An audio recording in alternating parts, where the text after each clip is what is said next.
With 8 years of real estate experience and deep roots in Alliance, Heather Prince is more than just your local realtor. She's a proud graduate of Alliance High School and the University of Mount Union. She is also a lifelong supporter of her community. As a dedicated Homes for Heroes affiliate, Heather is honored to give back to those who serve. Teachers, healthcare professionals, firefighters, and EMTs, along with law enforcement who buy or sell a home with Heather, will receive a special reward check after closing. A heartfelt thank you for their service. Local, loyal, here for our heroes. Thinking of making a move? Contact Heather today. Heather Prince with Howard Hanna Real Estate Services, your hometown real estate experts.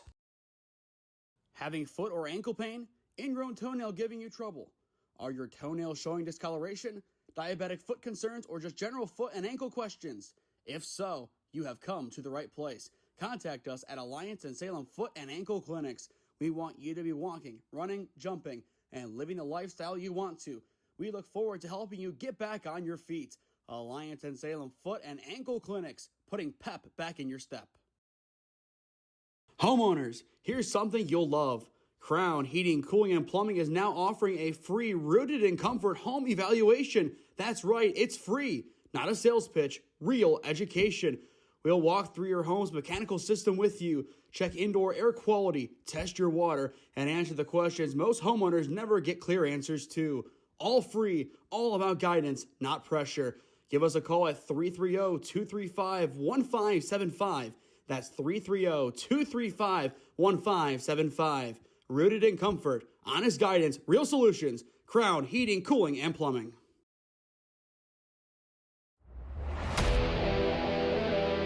Yeah, thank you. I just want to say first, all glory to God. Without him, I am nothing. Power the shove, Neighbor Nation, we will see you on Saturday afternoon. Riley Meister gets the point. Smacked into left field. Say goodnight to that baseball. And there's another one. It's back to back Jacks for KSU Tuscarawas. He's the point, and it's alive. Hanson pushes it over. Unbelievable. We play on. It's blocked. We're tied. We're tied. Unbelievable.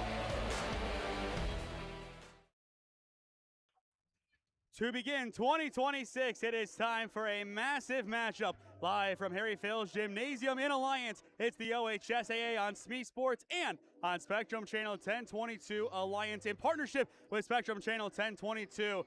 It's 7-1 Alliance, 6-1 Canton McKinley. They might not be in the same conference, but these guys do not like each other.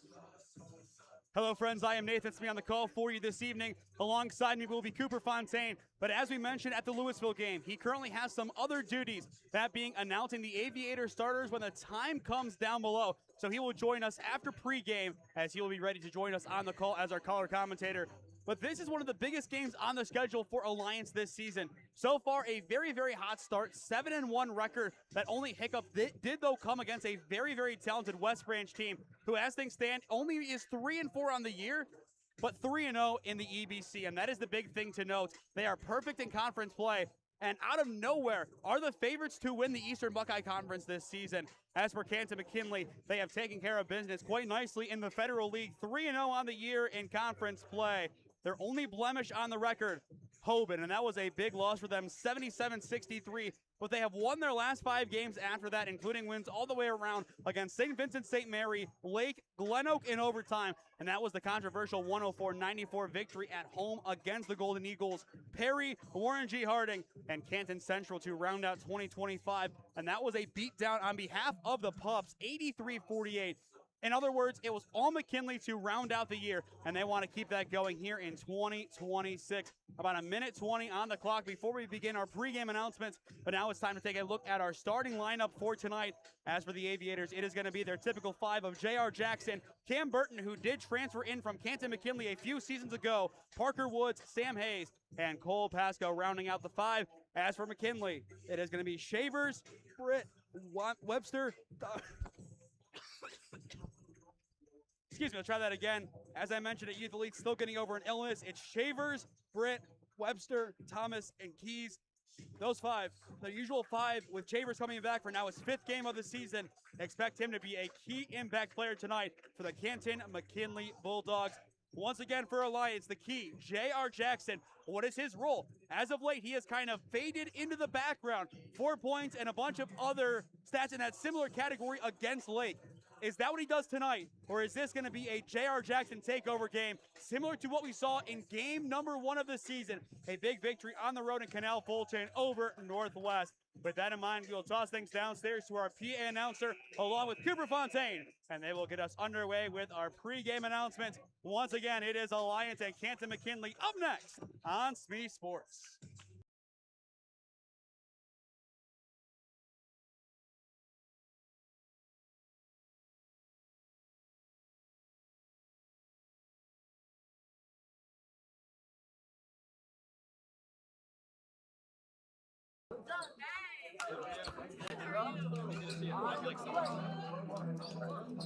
Oh yeah, I'm gonna make a bang with this. Huh? What?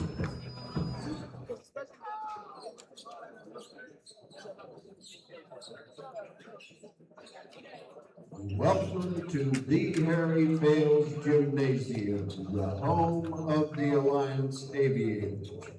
Ladies and gentlemen, we live in the greatest country in the world with freedoms like no other. To honor America and in respect for all who have served our country and those that are still serving our country to defend the freedoms we enjoy, we ask gentlemen to please remove your hats and everyone who is able to please stand for the playing of our national anthem, the Star-Spangled Banner.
As the host of tonight's game, the athletic department of Alliance High School welcomes you to this game between Alliance High School and Canton McKinley High School.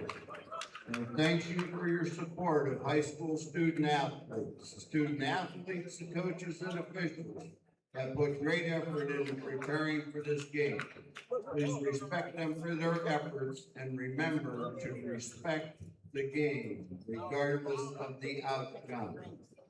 The officials for tonight are Gerald Terrier, Tyrone Wyndham, and Ed Yarborough. The athletes, coaches, and officials are guests of Alliance High School, and you're requested to so regard them and to keep them in keeping with the ideals of good sportsmanship. Now to meet the teams. The visitors on the scoreboard, the Canton McKinley Bulldogs. Head coach, Sean Witherspoon. Assistant coaches, Jay Keys, Mike McCluskey, Lamar Brewer, R.C. Hill, Julian Wesley, and Sean Moore. The Bulldog starters, number 2, Anthony Shaver.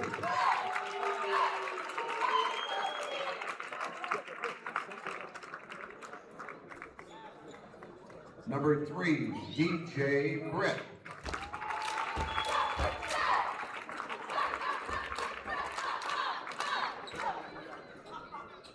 Number 10, Ed Webster.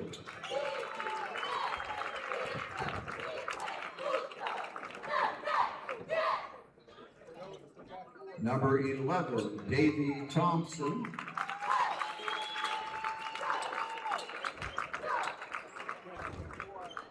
And number 23, Jamar Keys.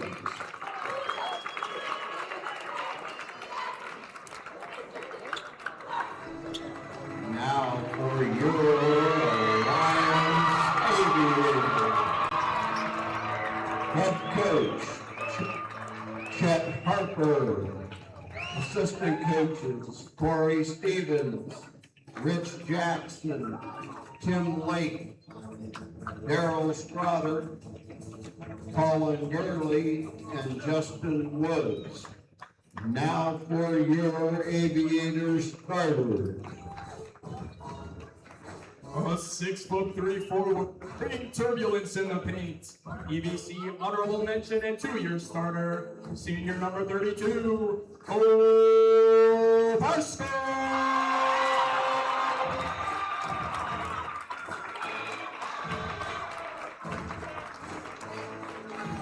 A 6'7", 2-year starter. BC honorable mention in full flight, scoring above the rim. Junior number 22, Sam Hayes.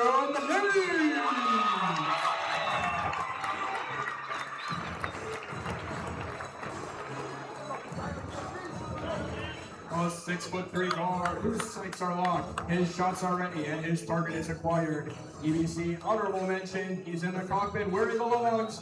Junior number 11, Parker Wood.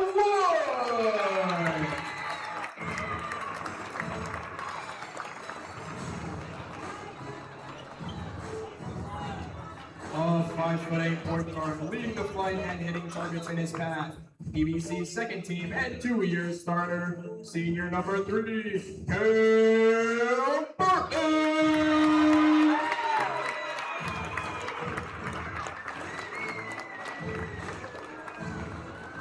And last, but certainly not least, a 6'1", 4-year starter, 2-time All-Ohio guard and EBC Player of the Year, slicing through defenses like he owns the skies. Senior number 1, J.R. Jackson.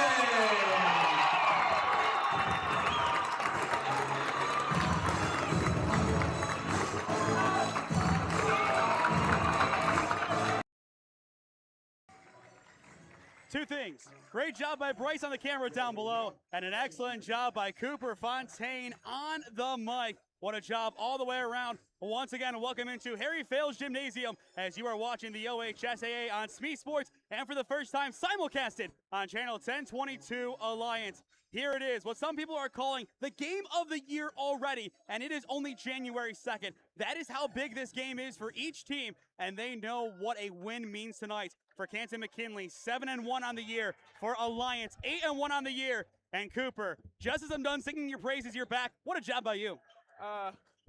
Yeah, thanks so much. I mean, I think I've done this for one other game so far, and it's been for the Louisville game, which was an incredible game as well. And I really just have the same expectations going forward against, Alliance going against a Federal League team. They've already proved themselves once against Lake, and I want to see if they can do it again.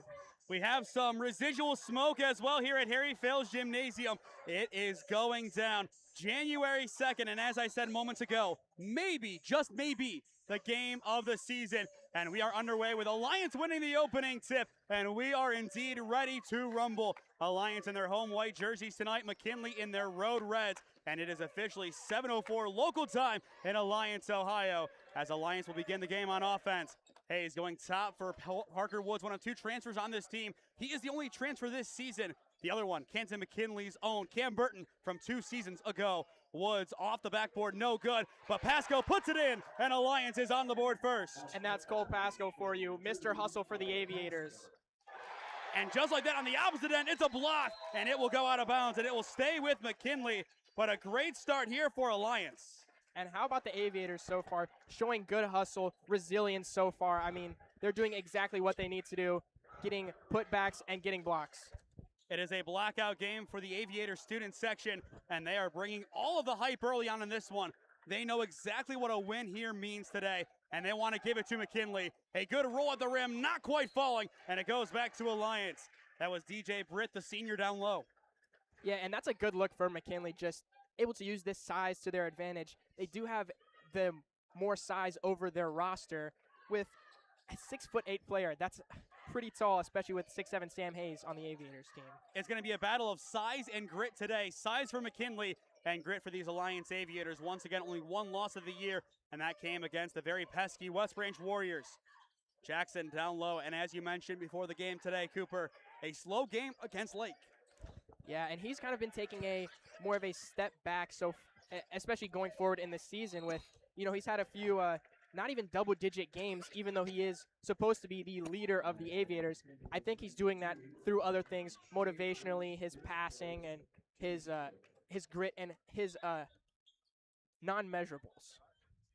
And he has to be careful here. If Alliance's only win condition is JR, that is going to get snuffed out quick. Yeah, especially when you're playing against a team like McKinley.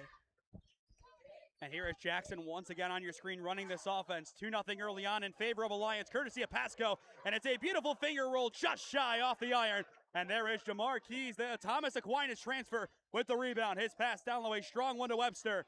Back out Jamar Keys over Sam Hayes, and the bank will open. And again, using the size to their advantage, just posting up Sam Hayes, who's already a big player, but he was just no match. Jamar Keys, the junior transfer from Aquinas, but before that, played for Garfield Heights and Sonny Johnson as a freshman a few years ago.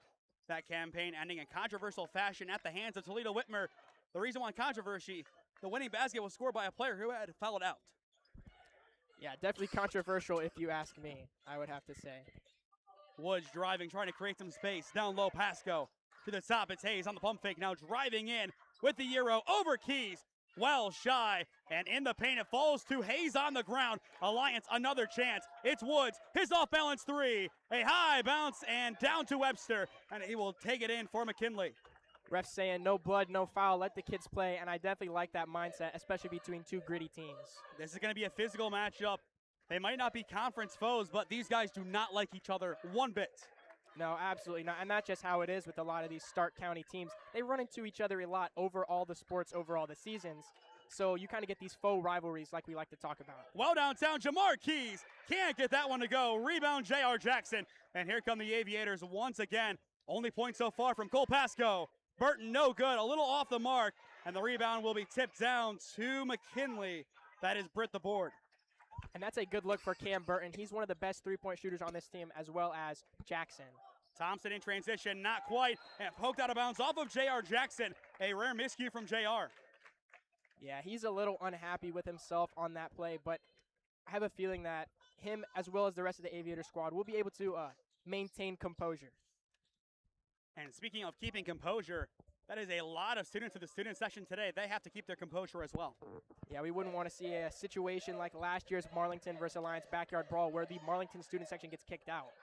That shot a little shy from beyond the arc for Shavers, and it's out of bounds back to Alliance. But Anthony Shavers, one of the best players on Canton McKinley, this is only his 5th game of the season. He came back and dropped 24 in that game, and they are glad to have him back. Oh, yeah, absolutely. He's a key piece of a talented McKinley squad, and that's just how it is when you get these Canton area teams. And that's why I'm a little surprised with the start so far being so slow, especially when you consider the high-scoring nature for most of the season of both of these teams. And that'll be a travel on Cam Burton, the former pup. How do you think he's dealing with this one? Last year had to go to McKinley. This year in a more friendly environment, but not by much, as there is a sea of red here today.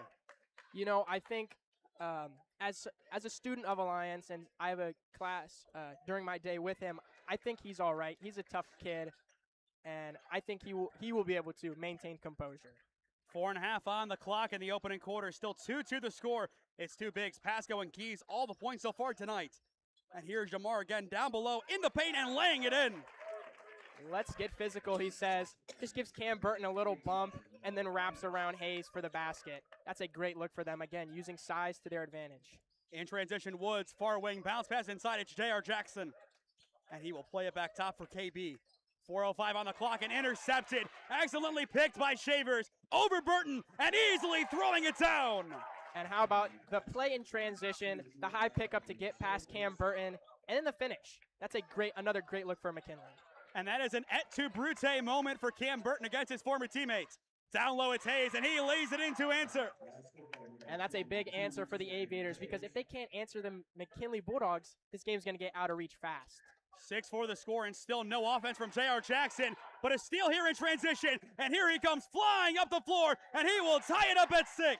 And there we go. Turning defense into offense.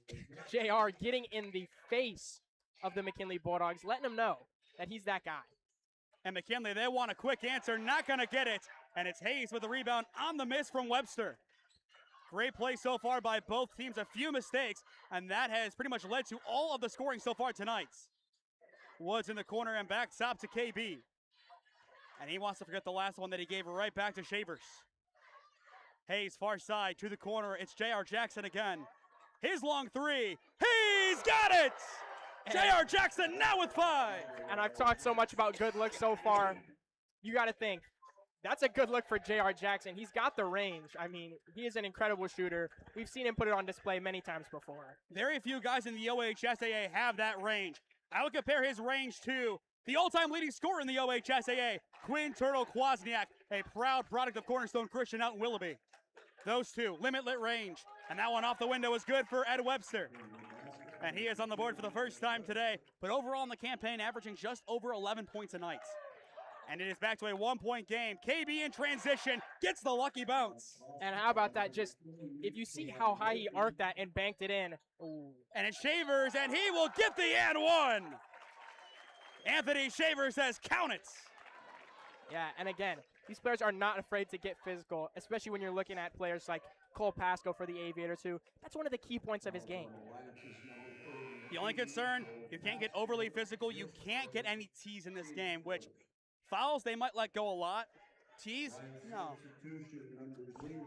Yeah, you have to play it safe. You do not want to get any technicals, and you also don't want to foul out.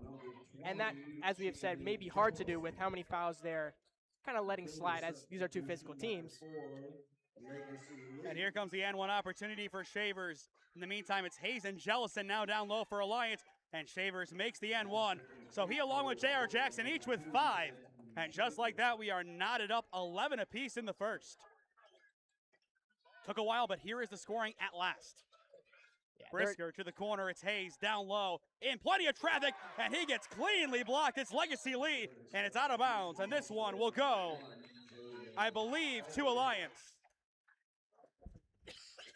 Yeah, and definitely both teams settling into the scoring, and some fans may be unhappy with that call right there, but that's a hard call to make. I think one official pretty much put up his hand saying, I had no clue. One official on the far side as well, that's worth noting. He saw it off of a Bulldog, and Alliance, they want some points here, and they will get it. It's J.R. Jackson again. Yeah, whether he's up top or he's getting buckets down low off of a spin move, as we just saw, J.R. Jackson is a great scoring option for the Aviators. Lee to the wing. It's Webster, a little shy, and there is J.R. Jackson going for the rebound and drawing the foul off of Shavers. And how about that? J.R. Jackson is just, I think we've talked about this in a few games, but not only is he skilled the way that he scores, but he's able to draw off contact so well and turn that into points for the Aviators. And the Walsh Cavaliers are getting an absolute stud and a steal of a player who realistically, if he wanted to, could have gone to maybe an FCS Division I. Oh, absolutely. I mean, and especially when you look at just how many schools are in the area, in the vicinity, who probably should be offering him. Walsh, and Walsh does such a great job recruiting these Northeast Ohio talents. You see it, Braden Gross. I mean, that was a big one for them. But yeah, Walsh is getting a steal with JR. And here he is putting it on display. That time a little too strong off the back iron. And here comes Davey Thompson and the rest of the Pups offense down by 2. A minute 15 on the clock. Keys bobbles it in the lane, but clearly based on that charge, Cooper, he wanted a dunk, and now nowhere else to go. He wants a timeout, and I think he gets it called, and the Aviators are rattling the Bulldogs. Yeah, and you look at the Aviators student section, they are here for it. The blackout is in full effect, and it's been a great game so far for sure. Timeout called, a minute 10 on the clock in the first. Alliance up by 2. Experiencing pain of any kind? Call a timeout and stop by the Healthiest You Chiropractic Center. There, Dr. Max or Dr. Stephanie will provide a top-tier adjustment. Then you'll unwind in their therapy room. Visit their website at www.thychiro.com or call 440-238-3338 and book an appointment today. The Healthiest You Chiropractic Center, keeping Strongsville pain-free since 2013.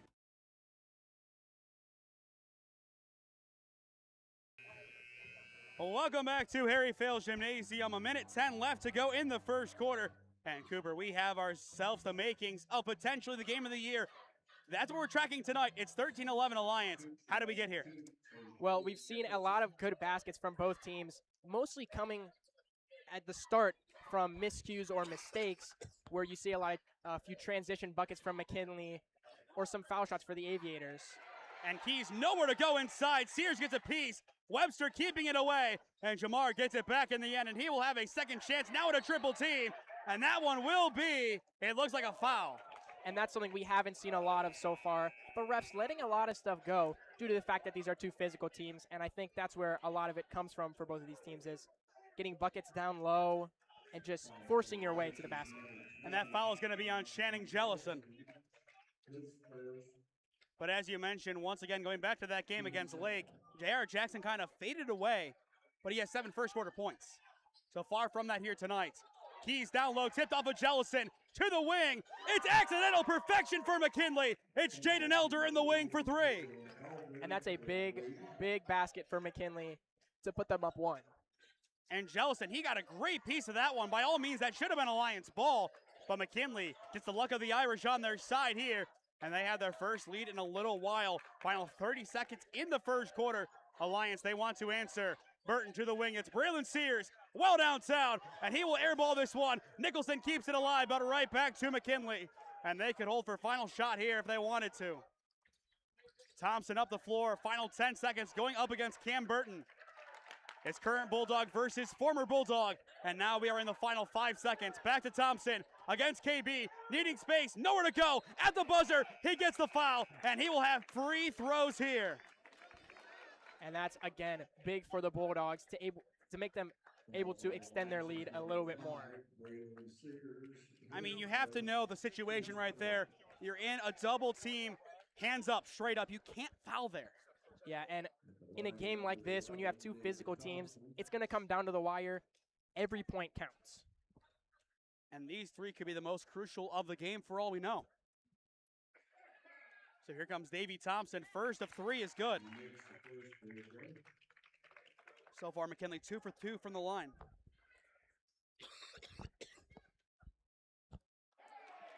Second one, no good. So 15-13, one final shot here in the first. And this one is no good. So he misses 2 out of 3, only 1 point for his efforts. And that'll do it for the first quarter. Canton McKinley up 15-13 on Alliance. And as both teams talk things over, we will step aside once again on the SmeeSports YouTube channel and on channel 1022 Alliance. With 8 years of real estate experience and deep roots in Alliance, Heather Prince is more than just your local realtor. She's a proud graduate of Alliance High School and the University of Mount Union. She is also a lifelong supporter of her community. As a dedicated Homes for Heroes affiliate, Heather is honored to give back to those who serve. Teachers, healthcare professionals, firefighters, and EMTs, along with law enforcement who buy or sell a home with Heather, will receive a special reward check after closing. A heartfelt thank you for their service. Local, loyal, here for our heroes. Thinking of making a move? Contact Heather today. Heather Prince with Howard Hanna Real Estate Services, your hometown real estate experts. Having foot or ankle pain? Ingrown toenail giving you trouble? Are your toenails showing discoloration? Diabetic foot concerns, or just general foot and ankle questions? If so, you have come to the right place. Contact us at Alliance and Salem Foot and Ankle Clinics. We want you to be walking, running, jumping, and living the lifestyle you want to. We look forward to helping you get back on your feet. Alliance and Salem Foot and Ankle Clinics, putting pep back in your step. Welcome back to Harry Fales Gymnasium. 1 quarter in the books, 15-13 to score. McKinley on top of Alliance. Cooper, a great end of the first quarter, kind of tainted by 1 or 3 from the line on that free possession, basically on the foul. And Keys down below, putting that one in, opens up the second quarter. And those are the 2 points that they missed on the free throws to end the first. Again, just using that strength and size down low for some easy buckets. And now this one, it is going to be a timeout called by the Aviators. But right now, McKinley, they seemingly have found the antidote to their early troubles. Yeah, and so if I'm the Aviators, I'm just looking for size down low, defend the paint. I mean, who do you put in at that point to try to make that happen? Because if they don't make the right changes, it's going to be a field day for Jamar Keys. Yeah, I think you have to throw in Mr. Hustle Cole Pasco, who's not going to back down from a challenge, especially on defense. And either Channing or Sam, two of the biggest players on this team, both about 6'6". And then as for McKinley, I mean, the way that they're making this defense run is sensational. The traps are great. The pressure is great. And the early jitters, if you even want to really call them jitters, are gone. Yeah, and I think if you're the Aviators, you have to adjust to those traps and whatnot. You need to be able to break through that and set up your offense. And here they come, a chance to set up their offense out of the timeout. Each team now with 4 left to go today. But 17-13, McKinley up by 2 possessions, up by 4. And nearly a travel at half court by Cam Burton. And that would have been costly indeed.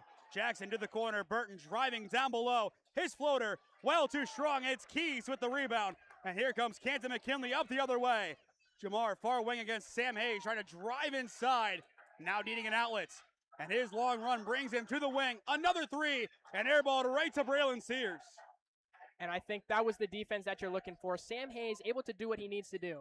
And Tajay Nicholson over Jamar Keys. He will get fouled. Yeah, and Tajay just got sat on there. I mean, that was almost another little ride the pony moment. I think we had one of those against Louisville. I think we did as well, but Jamar Keys not backing away from that attempted block.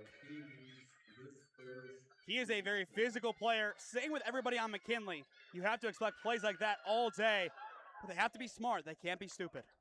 Yeah, you don't want to have those little mistakes that will lead to points for the Aviators or vice versa. This is a home game. Keep in mind for Alliance. Any free points for the Aviators. That'll come and cost you. Hayes going for the dunk, draws the foul. And how about Sam Hayes showing a little athleticism to go with that 6'6" or 6'7" frame, you know. He's just, I mean, able to elevate and almost finished it. Well, Sam Hayes an opportunity here to get his 3rd and 4th points of the night. Anything from the charity stripe, and it's back to a 1-possession game, and that's key for Alliance. Keep this within 1 possession. First of 2 is shy. And on both sides, the free throw woes continue. Yeah, it's not been great for either teams. Definitely not something that you are happy about as a coach. Free throws are supposed to be the easiest shot. They're called free throws, but I mean, McKinley right now, 2 for 4, Alliance 0 for 1. 2 for 5 as a group, and now 3 for 6 as he splits the pair. But once again, we're going to look at those free throws at the end of the first quarter for Thompson. If this is a 2-point win for the Aviators, you see why. And Sears the tip, it's out of bounds, and it will stay with McKinley. Nice quick hands by Braylon Sears. Again, this is the defense that you have to look for from the Aviators. And they got to keep that pressure up the entire night. This can't be, okay, we're down, we're going to pressure. Once we take back the lead, okay, do whatever. And that's where roster depth really comes into play for both teams here. McKinley, who has an absolute wagon, they came here on 2 buses. And you don't see that too often. A good putback and finish by Elder at the net. He now has 5. And that 3 earlier on today, one of 2 threes in the game. The other from from J.R. Jackson earlier on.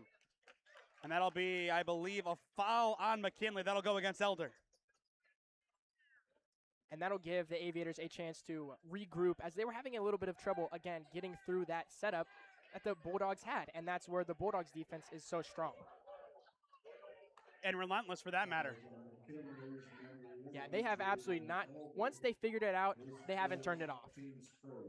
We are only about 2 minutes into this second quarter, and McKinley already has 3 fouls. 1 more to give in the final 6 minutes. And that's big for them. Hayes in the corner, trying to get past Keys. Now to double team, high pass out to J.R. Jackson. Far side, deep 3, KB, no good. And it's tipped off the backboard to Hayes. He can't get it to go. Same with Woods. And he will finally come down with the rebound. 1 more chance, and he sinks it.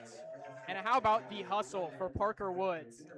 Just able to, him and Sam Hayes just down low, grabbing rebound after rebound, taking shot after shot until it finally falls, bringing it within 3. And over the height of McKinley, that's not being taller. That's just having more grit in that instance. And this is where the saying heart over height comes from.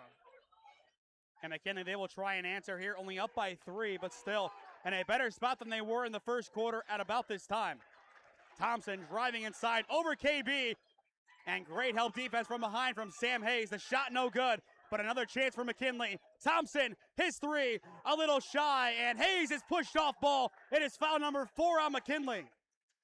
And again, the physicality of both teams right now is just incredible. And it looks like they're going to say no foul, which is big for McKinley, but it looked like Hayes was pushed off the ball. Yeah, that looked like an elbow to me, and to be fair, I am a little biased, but I think that's a call that you have to see. The Alliance jersey doesn't give it away, Cooper. I don't know what you're talking about. Yeah. All right. I knew this would happen when I put it on before I left for the game, but, you know. At least you knew that. From the elbow, it's Pasco, and it's good. And Cole Pasco being a big provider so far for the Aviators. He has 4 points. I think he's the second highest scorer on the team. And, of course, he is behind, well, you guessed it, J.R. Jackson. Right. J.R. Jackson, obviously the orchestrator of this offense. Keys the Euro, nearly walking with it, no call given. That whole entire student section, they erupted. And I don't think there was enough, though, there for the call. I think that was a clean Euro, and McKinley should have the basketball like they do here. Elder driving, high pass, and hello to the student section. It's out of bounds. How about the hands on Ryder Bandy just catching it over there in the student section? I think, as we like to say, he's up to no good over there. A lot of your friends up to no good. Oh, okay, yeah. Anyway, we're moving forward. 4:17 left to go in the first half, and we got a good one as expected. 19-18, McKinley up by 1. And as expected, Jamar Keys, he is the key guy to look at. He has 6 points, a team high. Jackson to the corner. It's Parker Woods, and he's got it! And that's a big one for the Aviators to put them up 2. And again, that comes after the McKinley turnover. Turning mistakes into points for both teams is going to be the key to this game. Parker Woods, what an addition he was coming over from Marlington. He now has 5. The cut's down low, no good on the first attempt. The second, same thing. Rebound, Parker Woods. And Parker just staying in it, getting up some good contests, and then grabbing the rebound. Hayes, his midi, no good, rolling around the iron, and Thompson brings it in for McKinley. 3:30 left to go in the first half. Alliance back up by 2. Far side for Jamar Keys, well downtown, and it's airballed right to Cam Burton. Cam Burton making it look a little bit more like football season when he gets interceptions there. And that one taken right back by McKinley. First no good, and blocked out of bounds by Sam Hayes. But that Alliance student section, they are changing this game. Absolutely, and right now, it's like they're putting a lid on the basket for McKinley. They've had a few great opportunities down low, but they could not get anything to fall. Everybody knew this was going to be an all-time night for the Alliance Aviators if they could at least hang with McKinley, let alone get the win. And this is, I feel like what the Aviators do, regardless of the sport, is just hang in the game and try to stick it out till the end. And a foul before the interception. Otherwise, that one was directly to J.R. Jackson. But Alliance, the last time that they beat McKinley was in 2013, 57-49. But guess what, Cooper? That was Timken, who was absorbed by McKinley. And you have to remember, this is also a year after the greatest season in Alliance basketball history, the 2012 undefeated regular season. And that is also in another year where, that 2012 year is absolutely ridiculous. I could talk about that all day, but back to the current day, 2025. And that one is going to be kept alive. Good pass, but intercepted by Parker Woods, and he gets pushed down. That foul on Legacy Lee. And again, the hustle by the Aviators. Just diving after every loose ball, making every play that they need to, and drawing fouls. This is a different team than what was brought to West Branch a few weeks ago. And the Alliance student section has to watch themselves. They're saying, you look stupid. And how about this timeout called? They need to settle in a little bit. It's a little too high-strung right now. Sean Witherspoon, heckled by the very fans who rooted him on years ago. Full timeout called, and we will step aside. 21-19, Alliance on top. Homeowners, here's something you'll love. Crown Heating, Cooling, and Plumbing is now offering a free Rooted in Comfort home evaluation. That's right, it's free. Not a sales pitch, real education. We'll walk through your home's mechanical system with you, check indoor air quality, test your water, and answer the questions most homeowners never get clear answers to. All free, all about guidance, not pressure. Give us a call at 330-235-1575. That's 330-235-1575. Rooted in comfort, honest guidance, real solutions. Crown Heating, Cooling, and Plumbing.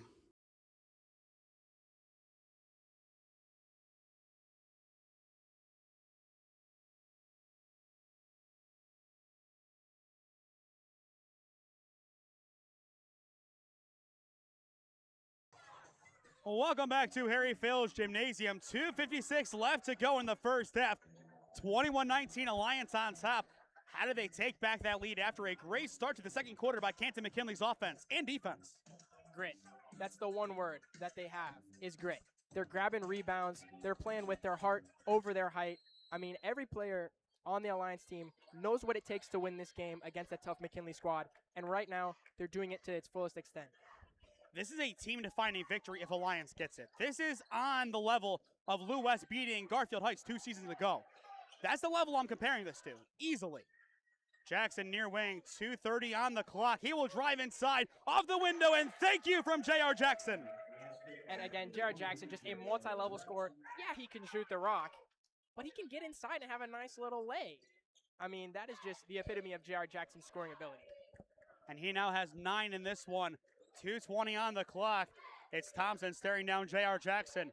Webster shovel pass behind Britt to the top now. Legacy Lee. Excellent movement on the perimeter by McKinley. Now they might want to try and get inside, but no Jamar Keys on the floor.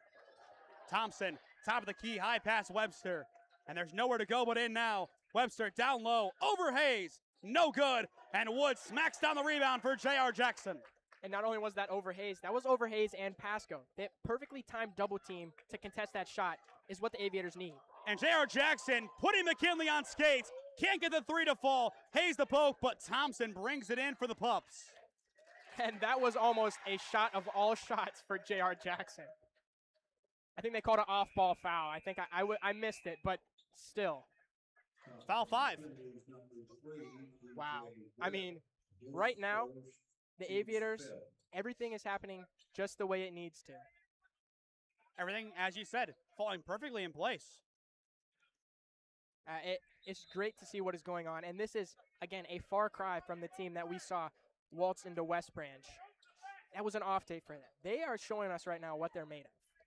And if you're Alliance, it doesn't get any easier. Guess who comes into town on Tuesday? Who comes into town on Tuesday, Smee? The other end of the war of 1894, Massillon. Yeah, and the Aviators have a gauntlet through the middle of the season. You're looking at McKinley, Massillon, Glen Oak, and Green. Yuck. That one no good from Woods, but I do not want to play those teams. That is a tough schedule.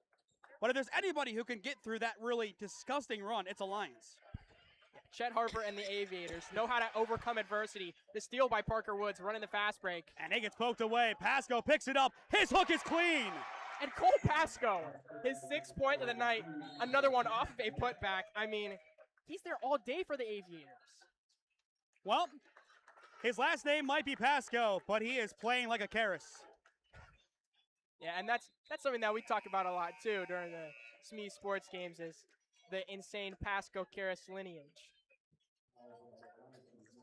And I mean, 2 more disciples of it in Ely and Collins now off to UConn from football side of things. But back to basketball, 25-19.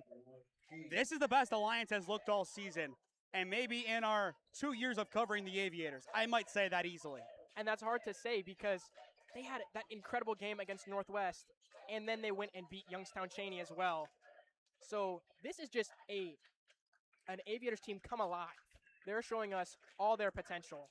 I mean, it's just ridiculous what we're watching. And this defense that allows 52 a night is holding McKinley to 19 as things stand in the first half. And McKinley's offense averaging 72.6. To the wing, it's Keys. He will pump on Hayes. He will drive inside. And no good. A first initial block. The tip, it hangs up on the rim. No good. And this one will be called dead. Somehow it didn't go in. It just sat on the lid. I mean, well, and so it sat there, but then you can't touch the ball while it's up there like that, and I believe that's why the referee called it dead. if you're McKinley, this timeout that you're going to have, which is halftime, you're going to need to find some answers and quick. Yeah, and you just know that Coach Weatherspoon and his team, he's going to tell them what they need to know. He's going to get it into them, what's going wrong and what's going right, what they need to work on.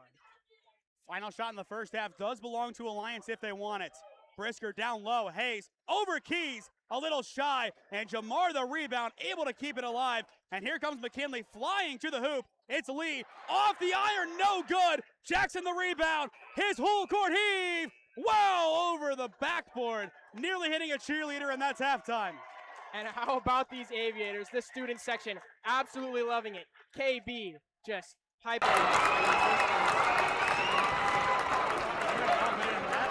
Fan volume, I mean, they are loving it. This would be an all-time performance for the Alliance Aviators, and they are 16 minutes away from getting it done. Halftime at the Harry Field Gymnasium. Alliance up 25-19 on Canton McKinley as you are watching the OHSAA on SmeeSports, and once again, for the first time being dual casted on Spectrum Channel 1022 Alliance.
With 8 years of real estate experience and deep roots in Alliance, Heather Prince is more than just your local realtor. She's a proud graduate of Alliance High School and the University of Mount Union. She is also a lifelong supporter of her community. As a dedicated Homes for Heroes affiliate, Heather is honored to give back to those who serve. Teachers, healthcare professionals, firefighters, and EMTs, along with law enforcement who buy or sell a home with Heather, will receive a special reward check after closing. A heartfelt thank you for their service. Local, loyal, here for our heroes. Thinking of making a move? Contact Heather today. Heather Prince with Howard Hanna Real Estate Services, your hometown real estate experts. Having foot or ankle pain? Ingrown toenail giving you trouble? Are your toenails showing discoloration? Diabetic foot concerns, or just general foot and ankle questions? If so, you have come to the right place. Contact us at Alliance and Salem Foot and Ankle Clinics. We want you to be walking, running, jumping, and living the lifestyle you want to. We look forward to helping you get back on your feet. Alliance and Salem Foot and Ankle Clinics, putting pep back in your step. Homeowners, here's something you'll love. Crown Heating, Cooling, and Plumbing is now offering a free Rooted in Comfort home evaluation. That's right, it's free. Not a sales pitch, real education. We'll walk through your home's mechanical system with you, check indoor air quality, test your water, and answer the questions most homeowners never get clear answers to. All free, all about guidance, not pressure. Give us a call at 330-235-1575. That's 330-235-1575. Rooted in Comfort, honest guidance, real solutions. Crown Heating, Cooling, and Plumbing.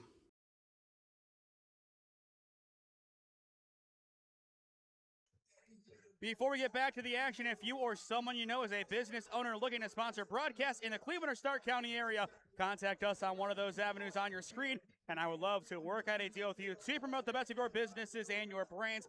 Thank you to all of our sponsors for making tonight's telecast possible, along with Channel 1022 Alliance, where we are telecasting this game currently live on as well for the first time ever. And Cooper, what a night it has been so far here at Harry Field's Gymnasium. Maybe an all-time night for the Aviators if they get this win. Yeah, absolutely. I mean, they're playing out of their minds right now, especially against an incredible McKinley squad, as we've talked about so much. Everything's going right for the Aviators. They're meshing. I mean, just everyone's playing so well together. They're hustling. They're doing what they need to do, and it's just absolutely fantastic for them what's going on. So 16 minutes left to go in regulation as we'll toss things back down to the floor. It is time for the second half, and we are underway. It is Alliance basketball to get things underway in the third period of this one. Woods, an immediate three, just a little shy and over the backboard, out of bounds. And there's Cole Pasco again, trying to make things happen on offense, just making that extra pass, finding Woods in the corner with a good three-point shot. I like the idea early on, but if you're Alliance, you can't get complacent here. This is going to be a defensive dogfight, but the offense also has to hold up its end of the bargain, which it has to an extent so far, but the defense doing a lot more than this offense has been able to do so far. And there it is on display, a miscue thrown out of bounds, and it goes right back to Alliance. And the stat I keep going back to, McKinley averages 72.6 points per game, Cooper. They have 19 right now through 16 minutes. And the Aviators defense, as we mentioned, is literally the reason behind all that. The hustle from Cole Pasco, as we just saw, not letting a player bigger than him back him down. He's putting up a good fight, as he always does. And it's a balanced attack today from Alliance. It's not all J.R. Jackson, who does have a team-high 9, but a lot of guys stepping in with some baskets. Every single player on the floor right now has a basket. McKinley, they can't say the same. And that's big for Alliance. That's a big reason why they have this 6-point lead. And I think they might try and draw out this offense and make this truly, as we said, a dogfight. Yeah, and I think that's how it's going to end. You know, you see the spurts of scoring from both teams. And what a kick from J.R. Jackson to Woods. Again, a little shy, but Hayes the rebound. And Alliance's offense, they are ready to roll. And there it is from Sam Hayes, a clean mid-range J. Yeah, and that's a good look for Sam Hayes. When you're 6'7", those shots come a little easier to you. And just like that, it is an 8-point game. And here comes Canton McKinley. Davey and company, they gotta find a way to get on the board in the second half quickly. They can't allow Alliance's defense to truly take over. Webster, top for Jamar Keys, and he will reset back to Elder. Canton McKinley 6-1 on the year, trying to make it 7-1 tonight. Thompson down low, in traffic, banks it in. And again, that's a good shot, nice and physical getting to the basket, attacking, and throwing up the tough basket. And here comes KB in transition against Keys, and he says, give me that. And that's just a size difference, a little too big to ignore. I mean, that was probably, what, 5'9", driving on 6'7", like. Incredibly difficult to go through, but Hayes, an easy finish at the rim. He has taken over. Yeah, Sam Hayes has been a big part so far just starting this third quarter. And he now has 7. Down low, it's Keys. In traffic, draws the foul on Pasco. Cole Pasco says, no easy buckets. This is my house. And a lot of guys, they would simply back away and say, you know what, take your dunk, take your 2. I'm making that business decision. But that's not Cole Pasco. And we see that in soccer season from him. He's never going to shy away from a challenge. He's a fantastic goalie for the Aviators. And as well, beyond just Pasco doing that, I think the whole Alliance team would say, yeah, no, we're going to stand in the fire and we're going to make something happen. If they want the points, fine. They have to earn it. Yeah, that's just the kind of team they are. That's just kind of players they are on this team. First of 2 at the line is good for Jamar Keys. His second, in and out, no good. So the free throw woes continue for Canton McKinley, back to 50% as a team. That's exactly where I was going. You know, if you want to win, you got it. Every shot matters. Jackson with Pasco, the give and go on the block, but it doesn't matter. J.R. Jackson still finishes. And a great find by Cole Pasco, who's been very involved in the offense today. Not normally his MO, but, you know, he's the player stepping up right now for the Aviators. It's just not fair with J.R. Jackson. You can block him, and he still finds a way to score. And on the other end, some great defense, but finally tipped in. Yeah, and they will give that one to Chavers. And that's a good play there, just elevating, getting to the basket, and making that shot. Pasco shy on the attempt, and the rebound taken away by Chavers. And it'll be a jump ball, and possession will go to, I believe, McKinley. And again, there it is. Not backing down from a challenge. Cam Burton still trying to get rebounds. I mean, I think not only do the players understand that that's what they need to do to win, but Coach Harper encourages them that they need to push themselves and step up to the challenge. I mean, Cam Burton has 2 points tonight, but he knew McKinley was going to try and shut him down. It's his old school. They don't want him to do anything. Thompson's 3, no good. Too strong on the attempt, and it's Hayes with the rebound. Alliance's defense, stellar so far today. And the offense in this really race to 50 is rising to the challenge. Once again, it's J.R. Jackson, and it's an and one. And how about that? Are they calling that a charge? We'll see what they do, and now it is. But wow, a big call. We're going to watch that one back, Cooper. The Aviator fans dumbfounded, but I give a lot of credit here to J.R. Jackson for trying that, and even more credit to McKinley for wearing it. And I was just about to talk about J.R. Jackson's ability to get to the rack, and he showed it there, but McKinley's defense just a little better. And it's a charge right back. Wow. Eye for an eye there. I mean, this is a dicey game. And it's Burton who gets the call put on McKinley. And I love that from Sam Hayes. If you saw it on your screen, he went right to him. KB knows what this game means.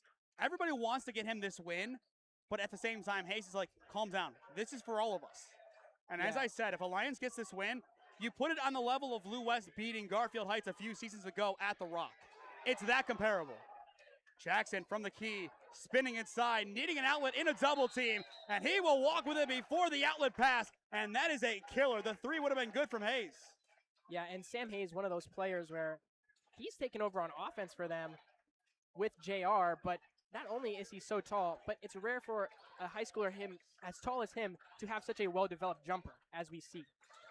And all the way around Alliance, a very well-developed team. Thompson in the lane, no good. And it's Hayes again, the rebound, and he will draw the foul. McKinley's frustration starting to boil over into unnecessary fouls. And we saw that a little bit in the second quarter where, you know, they don't have many fouls to give. I believe they ended that quarter with 5. And that's just what you have to watch, and that's what you can't let happen if you're McKinley. You do not want to let that get out of control. And if you're Alliance, you're saying, all day, keep doing it. Absolutely. You'll take what you can get. If I'm McKinley here, I'm bringing back this full court press, and I'm not allowing anything. That is the only time Alliance truly struggled as an offense, that full court press, and then they went away from it.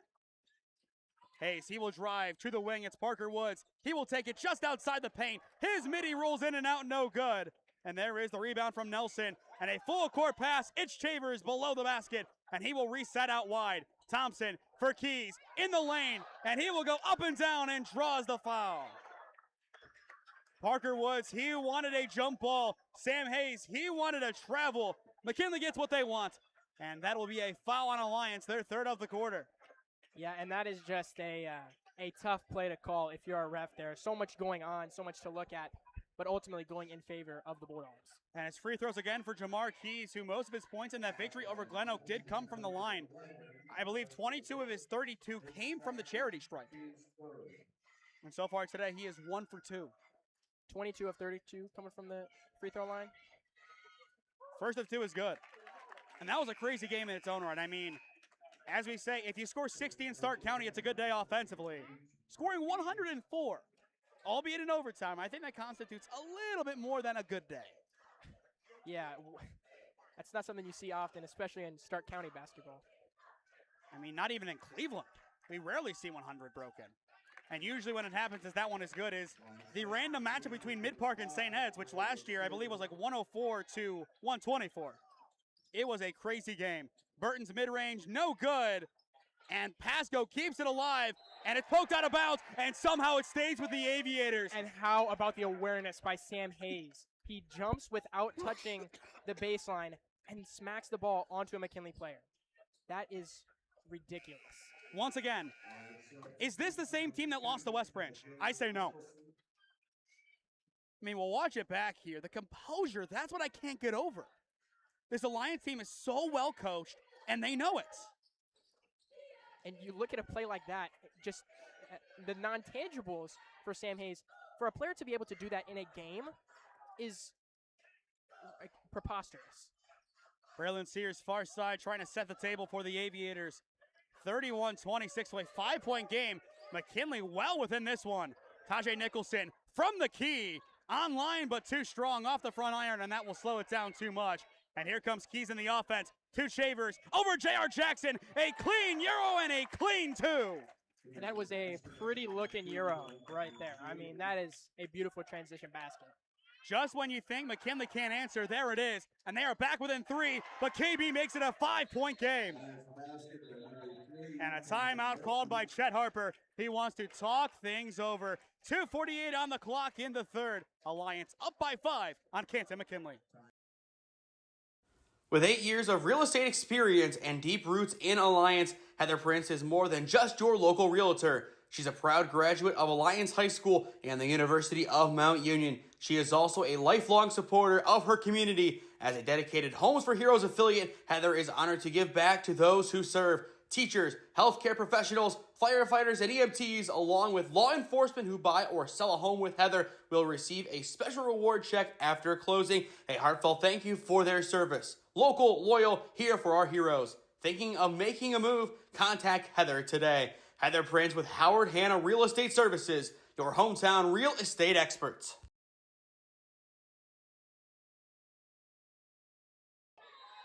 .248 on the clock in the third. 33-28 the score.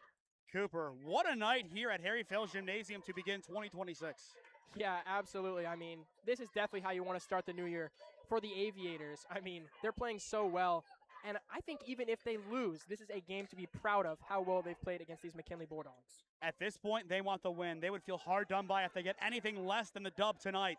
In the corner, Britt now driving inside. His bounce pass down low. It's out of bounds and off of Nelson, and it'll go the other way.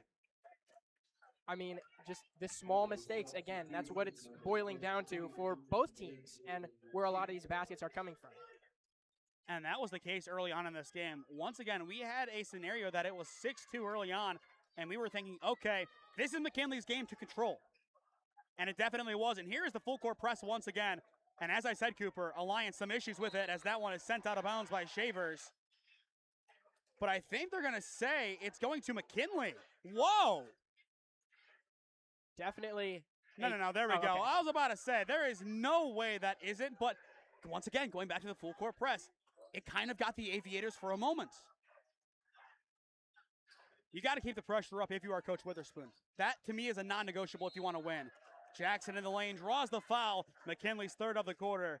And going back to this coaching matchup, both coaches, a heavy history at the opposing school. Witherspoon, the old head coach at Alliance, Coach Chet Harper, going back to the old Timken High School. He was the JV coach there in 2001, and that is where he started his career. And as well, from 2018 to 2021, he was on staff at McKinley. Chet Harper, the leading scorer all time here at Alliance. Sean Witherspoon, the leader who led McKinley to their state championship in 05. History all the way around. Nicholson somehow no good. It was in until it wasn't, and it rolled all the way around. And that might be the toughest break of the game for either team. Yeah, that's just a shot that it could go either way. You want it to fall if you're the Aviators. You want it to rim out if you're the Bulldogs. And obviously, as this game is on Channel 1022, a guy like Tajay Nicholson, he's a two-sport athlete. And oh, by the way, he is in this program. Yeah, he's, as much as we like to call Cole Mr. Hustle, Tajay's kind of a Mr. Do-It-All for both the basketball team and the football team, as well as Spectrum Channel 1022. If you're an Alliance, more than enough reason to me to support Channel 1022 and all they do. And we appreciate all Logan and Chelsea do for the channel as a whole. Driving inside, it's Thompson. No shot, and it's going to be a foul on the Aviators, their fourth of the quarter. And we'll see here what that means for McKinley. Actually, excuse me, it's 5. So it's free throws for Canton McKinley and a chance to make it a one-possession game. Definitely, the refs have found their whistle this quarter. I mean, what are we looking at, 8 total fouls this quarter? I mean, that is more than the first 2 combined, I think. First of 2 is good for Thompson. I mean, if McKinley ties it or takes the lead, they might be able to seal this one. I think if you're Alliance, you cannot allow McKinley back on top. Yeah, that's a no-go if you're the Aviators. You have to control what you have. You went into the half with 8 points on them. Now, movement early and nothing is called. Wow. Now it's only 3. I thought Jamar left early. Alliance maybe did too. Maybe simultaneous. It's tough, but I felt like something should have been given there. And this is where some of those questionable or non-calls come into play for both teams. J.R. Jackson and company only up by 3 points. It's a one-possession game, and they want to start drilling some clock here. 1:20 left to go in the third quarter. Alliance 7-1 on the year. McKinley 6-1, and both teams are playing up to that standard tonight. Brisker, far side to the corner. It's Sears. He will pump now down low. It's Sam Hayes. Hayes under the basket. The hook pass out to Sears again. Running out of time, and he will get pushed out of bounds. It's foul number 4 on the quarter against McKinley. This time they get legacy lead. And again, these small mistakes going both ways. 9 fouls in a quarter. Right now, it's kind of crazy. You're going to see both teams in the bonus. And if I'm Alliance right now, you drive down low. You try and get foul number 5. Basket or 2 shots. And honestly, Sam Hayes, give it to him. That's what I want to see here. Jackson, he'll drive instead. No shot. And that one is foul number 5. So they do drive and they do get it. And I think that right there is a testament to JR's IQ of the game. He knows that they have 4. He knows that if he drives, whether or not he gets the shot off, they're going into bonus. And J.R. Jackson, he has really cooled down in the second half, only with 11 points so far. But he has been a key contributor in so many other ways. So 2 shots for J.R. Jackson. His first is good. Alliance now 2 for 3 from the charity stripe today. As for McKinley, they are now 7 of 10. So up to 70%, and I would say that is pretty solid. Yeah, they've definitely leveled out where they would rather have it be than 50%, as it was in the first and second quarter. As J.R. Jackson makes that one, Alliance as a whole 3 for 4 from the charity stripe. So they are now at 75%. So each team in that 70 to 80% range. I would say for the high school game, that's about where you want to be. Obviously, 80 is kind of the standard, or 90 is the overachieving one. But what a job on the far side by Thompson going back to the action to keep that one in play. A little toe drag swag. And speaking of toe drag swag, that one is in a walking motion. It's a travel on McKinley. Yeah, and that's definitely not what you want if you're McKinley. With about 30 seconds left on the clock, Alliance might want to take the last one, especially when you have a scorer like Cam Burton, J.R. Jackson in the game. Even right now, you could go to Sam Hayes, or you could get one of your microwave scorers like Tajay Nicholson. And I think, as we said earlier, this is the race to 50. And I wouldn't be surprised to see that end up being enough to win this game, which is crazy, given how good these two offenses are. Alliance averaging 65, McKinley averaging a touch under 73 a night. JR is definitely looking for the last shot right here. I mean, and no pressure yet by Thompson, and there it is. Alliance starting to get a move on a little bit here. Now down to the final 15 seconds of the third. Still 8 more exciting minutes of basketball to go after this. Jackson to the wing at Sears. Thought about the three, instead no. Jackson from the logo, just a bit too shy. Rebound Keys. Here comes McKinley at the buzzer. He kicks, and it's out of bounds. And how about the Aviators just able to hold on a little bit longer. Still up by 5 against a great McKinley squad. And Jamar Keys is holding his wrist and arm. That is not a good sight for Canton McKinley. But Alliance, they are getting hyped up by KB. They are loving it. Through 3 at Harry Fields Gymnasium. Alliance up by 5 on McKinley. With 8 years of real estate experience and deep roots in Alliance, Heather Prince is more than just your local realtor. She's a proud graduate of Alliance High School and the University of Mount Union. She is also a lifelong supporter of her community. As a dedicated Homes for Heroes affiliate, Heather is honored to give back to those who serve. Teachers, healthcare professionals, firefighters, and EMTs, along with law enforcement who buy or sell a home with Heather, will receive a special reward check after closing. A heartfelt thank you for their service. Local, loyal, here for our heroes. Thinking of making a move? Contact Heather today. Heather Prince with Howard Hanna Real Estate Services, your hometown real estate experts. Having foot or ankle pain? Ingrown toenail giving you trouble? Are your toenails showing discoloration? Diabetic foot concerns, or just general foot and ankle questions? If so, you have come to the right place. Contact us at Alliance and Salem Foot and Ankle Clinics. We want you to be walking, running, jumping, and living the lifestyle you want to. We look forward to helping you get back on your feet. Alliance and Salem Foot and Ankle Clinics, putting pep back in your step.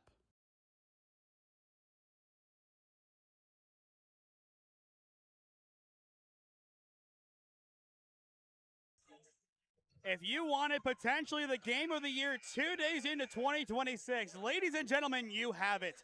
3 quarters down, 1 to go.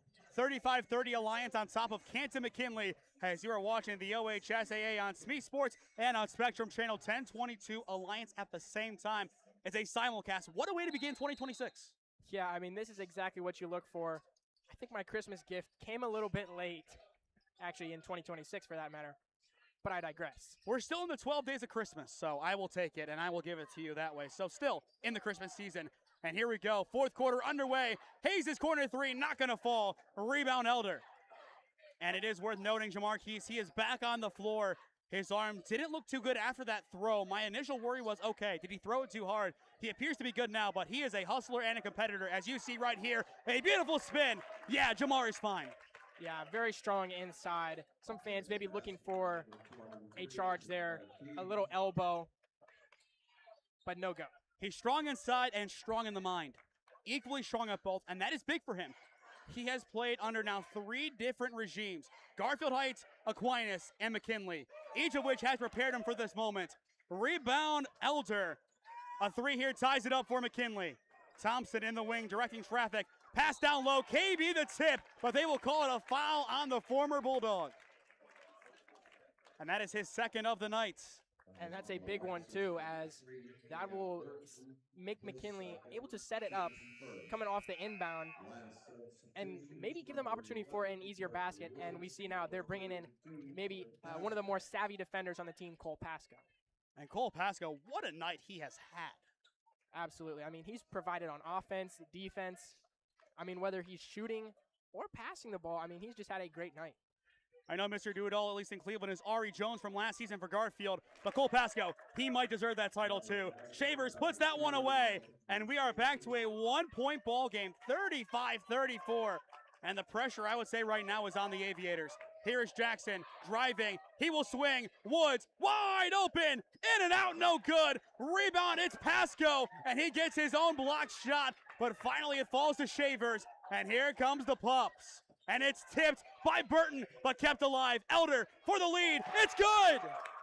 How about the Bulldogs rallying coming into this fourth and final quarter, they know what needs to happen. Down sizably in the third, but with 6:20 left to play in regulation, it is Canton McKinley up by 1. What says these Aviators? Jackson, and he will get the foul. And a lot of fouls are being called, maybe in excess here in the fourth. But I think, it's fair enough because you have to go both ways. Coach Witherspoon, not happy with that one. The Alliance student section talking to the Bulldogs, letting them know what's up and that this is the Aviators' house. Right at Shavers. Yeah, I mean, that you might end up with another one of those, as I mentioned. Backyard brawl last year, Marlington student section. The Aviators down by 1. They haven't trailed in this game since the early stages of the second.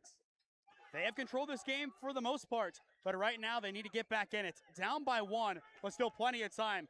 But given the offense today, maybe not too much. Jackson, his mid-range, no good, and the rebound is taken in by Pasco, and that'll be a jump ball, and it favors McKinley. And again, Pasco is there all day, and I agree with JR's decision. He can't have everyone doing the scoring. He wants to take the charge and get buckets himself. I believe it was Joe Dunn on Big Time Sports during the Warren Harding broadcast. He said, the sky's the limit for Canton McKinley this year, and I would have to agree with Joe. And they are proving that right now in a gritty battle on the road in Alliance. Keys in traffic, strong off the window, no good. Falling down, also no good. A third chance, and there is the foul. Shavers draws the contact. And if you're McKinley, you will keep doing exactly that. Get the Aviators in foul trouble, and that makes things a lot more difficult for the home team. And that foul will be on Cole Pasco. And again, this is where a lot of these possessions, we see them ending up in just scuffles in the paint. I mean, you got 4 or 5 players from both teams. I mean, combined, just getting in there, and everyone's trying to grab a rebound. Everyone's fouling each other. But at the end of the day, the ref can only call 1 foul. And so each team has to know the other team's weakness and get that foul in their favor. So 2 shots here for Shavers. And so far today, he has been very solid from the field. 10 points there, 1 at the line now, 2. Give him 12. And I believe that is a game high. Correction, no, J.R. Jackson has 13. J.R. 13. Shavers has 12, a chance to make it 13. Jamar has 11. And I believe for double figures, for both teams, that'll do it. 3 players combined with 10 plus. Nobody above 13. And that is crazy to say, given how good these offenses are. Second one will roll in. And that will put the Bulldogs up 3, which is just huge for them. I mean, every point counts. We talked about it at the beginning of the game. You can't even give an inch either way. Jackson in a double team, and he will draw the foul. Another quick one. Yeah, I mean, it's just fouls getting called every which way right now. This might end up being one of the most drawn-out fourth quarters of the season. Yeah, definitely of the year. It's like the second day of the year. I was about to say, the Akron-Garfield-Euclid game. Okay, yeah. Talk about dragging out a fourth overtime. quarter and double overtime. Gosh. My goodness, all the way around. That was a thriller. That was one to watch. I'm calling it the game of the decade in NEO, for a good reason, too. J.R. Jackson staring down Thompson. Far side, it's Parker Woods. 5:15 on the clock in regulation. McKinley up by 3. Parker spinning around in the key to the wing. It's Cam Burton. KB driving down low. His hook rolling around, no good. Kavion Thomas can't tip it in. Loose ball. It's Sam Hayes still loose. And J.R. Jackson tries to fall on it, and he will. And it'll be a push on McKinley. Wow. I mean, that, again, every single possession for either team is just ending up in an absolute, I mean, I don't want to say train wreck because we're getting points out of it, but it is just crazy. The fans for McKinley are irate. I mean, how many people stood up behind us? 20? Oh, it felt like an earthquake. And rightfully so. I don't blame them here one bit. You got to be careful if you're both teams. It's just such a frustrating spot right now. You want to let the players play, but that's just not the case. And it may be the biggest game of the year so far, too. You got to let them play a little bit more. I didn't see a foul. Jackson just outside the paint. Alliance on some borrowed time. And he will take it himself under the basket to KB to tie it. A little too strong, no good. It Shavers the rebound. Woods no foul. Shoveled up the floor. It's Elder in the paint, and he will bank it in. And that is not the look you want if you're the Aviators. I mean, if you're going to take the shot, you have to make it. It's an eruption from the McKinley fans. And Alliance is now down by 5. Full timeout called by the Aviators, and that's the right choice here. But still in transition. I'm surprised that wasn't a foul on Parker Woods. He basically went up to him and elbowed him. And again, well, this is where you have to let the players play. But I don't like the inconsistency with that, where you have moments where, yeah, the players are playing, and again, this is going either way. The refs are calling, not a great foul. And I feel like the problem isn't letting them play or not letting them play, it's consistency. Well, Cooper, make sure you all stay tuned in at home after this one is done and after our final commercial break, as we will have our most difficult player of the game announcement of the season. Difficult because I right now have no clue. Yeah, usually we have an idea, we toy with it and say, yeah, it's going to be JR, yeah, it's going to be somebody along those lines. I got nothing. I think the way I'm leaning right now, and I don't want to give too much away, but with the way he's been able to provide and get to the line, especially in a moment of crisis, it's got to be Shavers. And I would agree with that one right now, but it's tough. I mean, Jamar has been crucial. Elder right there making it a 2-possession lead. And obviously for Alliance, if they win, is it JR? Is it Cole? Is it Sam? I mean, with the Aviators, you have so many ways to go with it. But I think we leave the speculation for 4 minutes and 20 seconds from now. Woods in a double team gets fouled, and that'll be foul number 4 on McKinley in the quarter. And we will see if it is on the floor or on the shot, and they will say on the floor. And here's what I'll say. If the Aviators can get into the bonus, you have to attack the rim. There's 4 minutes left in the game. That's how you're going to have to win it. And Legacy Lee comes back in the game for Jamar Keys. So interesting that Jamar is being taken out of the game, and I'm sure if you're Coach Witherspoon, this is a quick breather, and you're going to say, get back out there. We're in the trenches. You got to find a way to win this game. Jackson, he will take it back top, nearly pushed in the face there as well. 4:05 on the clock. His three. He's got it! Just when you think the Aviators are down and out, enter number 1. He now has a game-high 16. And it's just one of those moments where you have to say, who else but JR is going to just pull that 3? And that one well shy. The putback not there, but it'll be a foul on Parker Woods. And he wanted to be on the floor, and that is not going to be the call. It is on the shot. So free throws incoming for McKinley. But excellent defense there by the Aviators, forcing that shot from McKinley. That came from Webster. But free throws for Shavers. And right now, even though you have JR hot, I mean, JR is always hot. The kid he's a smoking gun with the way he shoots the 3. When you get the ball back, if they make these free throws, you're going to be down 4. You have to attack the rim. Split the pair. It's a 1-possession game. And then it's question time for JR in this offense. First of 2, no good. Now 3 for 4 on the day at the line is Shavers. That's the 4th miss today for McKinley at the charity stripe, only 1 for Alliance. And this could come down to a similar situation of Northwest, where the only reason Alliance won is because, and this is true, they didn't even, yes, they scored more points than them, but they won on the free throw line. Exactly. And we go back to Thompson's to end the first quarter. I mean, we circled it at the time, and we're going right back to it here. Jackson at the logo. He has made so many magical moments here at Harry Fales Gymnasium. But does he have one tonight to open up 2026, his final year as an Aviator? And it's only half a year as well, as he's graduating in May. Woods no good on the shot. Thomas fighting for the rebound. A jump ball should keep it down here. And that is indeed the case. And that is just a big play by Kavion Thomas, the physical senior who's making his second in-game return after a gruesome injury in football. Just being physical, able to secure it, and keep the possession with the Aviators. Even on a pitch count, which I'm sure is the case given Coach Harper's tendency to really help players get back from injury, he's doing a great job in that time. Jackson, that shot well left, Shavers the rebound, and it's a double team. Woods the steal, he creates space, it's Hayes down low, and we have a 1-point game. And how about Parker Woods? The grit on defense, able to stay active and make the play to make it a 1-point game. And now McKinley, what can they do to answer? The scoreboard right now, it has shut off on the one side. Shavers, the hook, no good. The rebound, Woods going for it, and that'll be a jump ball, keeping it with McKinley. Yeah, and the scoreboard, I don't know if the fans know, there have been some technical difficulties with the scoreboard. At the beginning of the season, it didn't even work. Like the player slots were not functioning, and they had to contact the manufacturer. And it looks like we're having another malfunction, unfortunately. And for those who watch our Holy Name games, we have had this happen twice in a row. We had it happen during the boys' game against Lake Catholic where the officials didn't know the one clock still worked. And on the opposite end, it happened against Richmond Heights, and the refs still, once again, didn't know the one clock was working.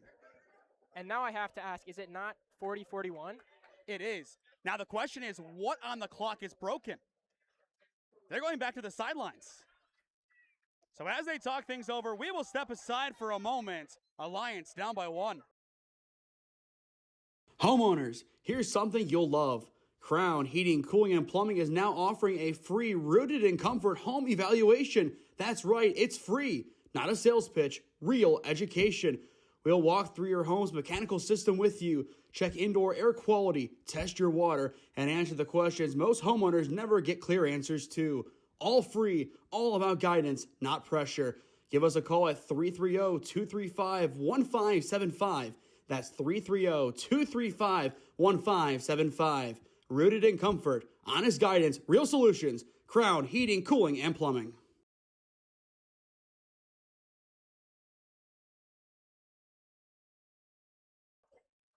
Well, here we go. The scoreboard is currently not working. Neither one's working. Hey, shut up! And I think both sides are currently off, which is big. I mean, right now, Cooper, where do you think we stand with the clock getting back up and active? I have no idea. You see Tim Goodman, the AD, going up to, trying to figure things out. And, I think right now, some of the fans are unhappy with players or anything, but everyone's having a problem. But at the end of the day, it's completely mechanical. The players, the coaches, the referees did not do anything. I think everyone needs to simmer down a little bit. If I was a teacher, I'd say, guys, we're at 11 right now. I'd like it more at a 5, right? Like, yeah, it's supposed to be an intense game, but it just needs to take a chill pill. Coach Goodman coming to figure things out. And as well, Logan McGee, I believe, is he technical director? Is that the right term for him over at Channel 1022? Pretty much. Yeah, I would say he's kind of I would say that's about the word we're looking for. They're trying to wire it up right now. And we'll toss it back to us here on screen. I mean, Cooper, have we seen anything this crazy? I mean, the clock goes down, but at this point in the game with this magnitude, no. Yeah, no, and I will say we've had problems with the scores before in this year. I don't think this was a SmeeSports game, but the multiple scores had different scores, and not everything was working correctly. And at the beginning of the season, as I mentioned, the scoreboard wasn't functioning properly. But nothing to this degree, not to mention in such intense of a game. I mean, right now, I am baffled. This is going to be tough, as we have a lot of fans behind us, passionate. I mean, if you look at McKinley, I am so impressed with how they showed out tonight. I mean, realistically, this is the best traveling crowd that we've seen all season. Yeah, McKinley is a team that travels well, and the cheerleaders bring in some entertainment now. I think that's what we needed to lift everyone's minds, ease the tension in the room. And there it is. They're happy behind us. They are loving it. And that's great to see, the crowd interaction. And I think, Cooper, we preview next week. All right, what do we got going on next week? Before the calendar flips to week 2 of the year, tomorrow at Minerva, a doubleheader. Minerva Malvern girls basketball at 5:30, boys basketball at 7. Then we're at Padua Tuesday night, 7 o'clock for boys basketball. Wednesday night, 7 p.m. for girls basketball. Thursday, we are back at Warrensville Heights High School. Another great game as the Tigers take on Capital from West Virginia. A week from today, next Friday the 9th, it is Alliance and Minerva here at Harry Fields Gymnasium. 7 p.m. tip-off. Looking forward to that one as well. Next Saturday, it is going to be Minerva and West Branch. That'll be a 1:15/1:30 tip over at Minerva for girls basketball on a Saturday. Then, the first week that I am back full-time in Stark County, and that is because, of course, of the new semester starting at Mount Union. I got to pull up my schedule for this. I don't even know this Yeah, right I mean, now. we're looking like weeks into the future right here. So this is January 12th, Minerva East Canton 6:30 girls basketball. The Tuesday, it could be on Flow Sports, it could be Boxcast. Mount men's volleyball.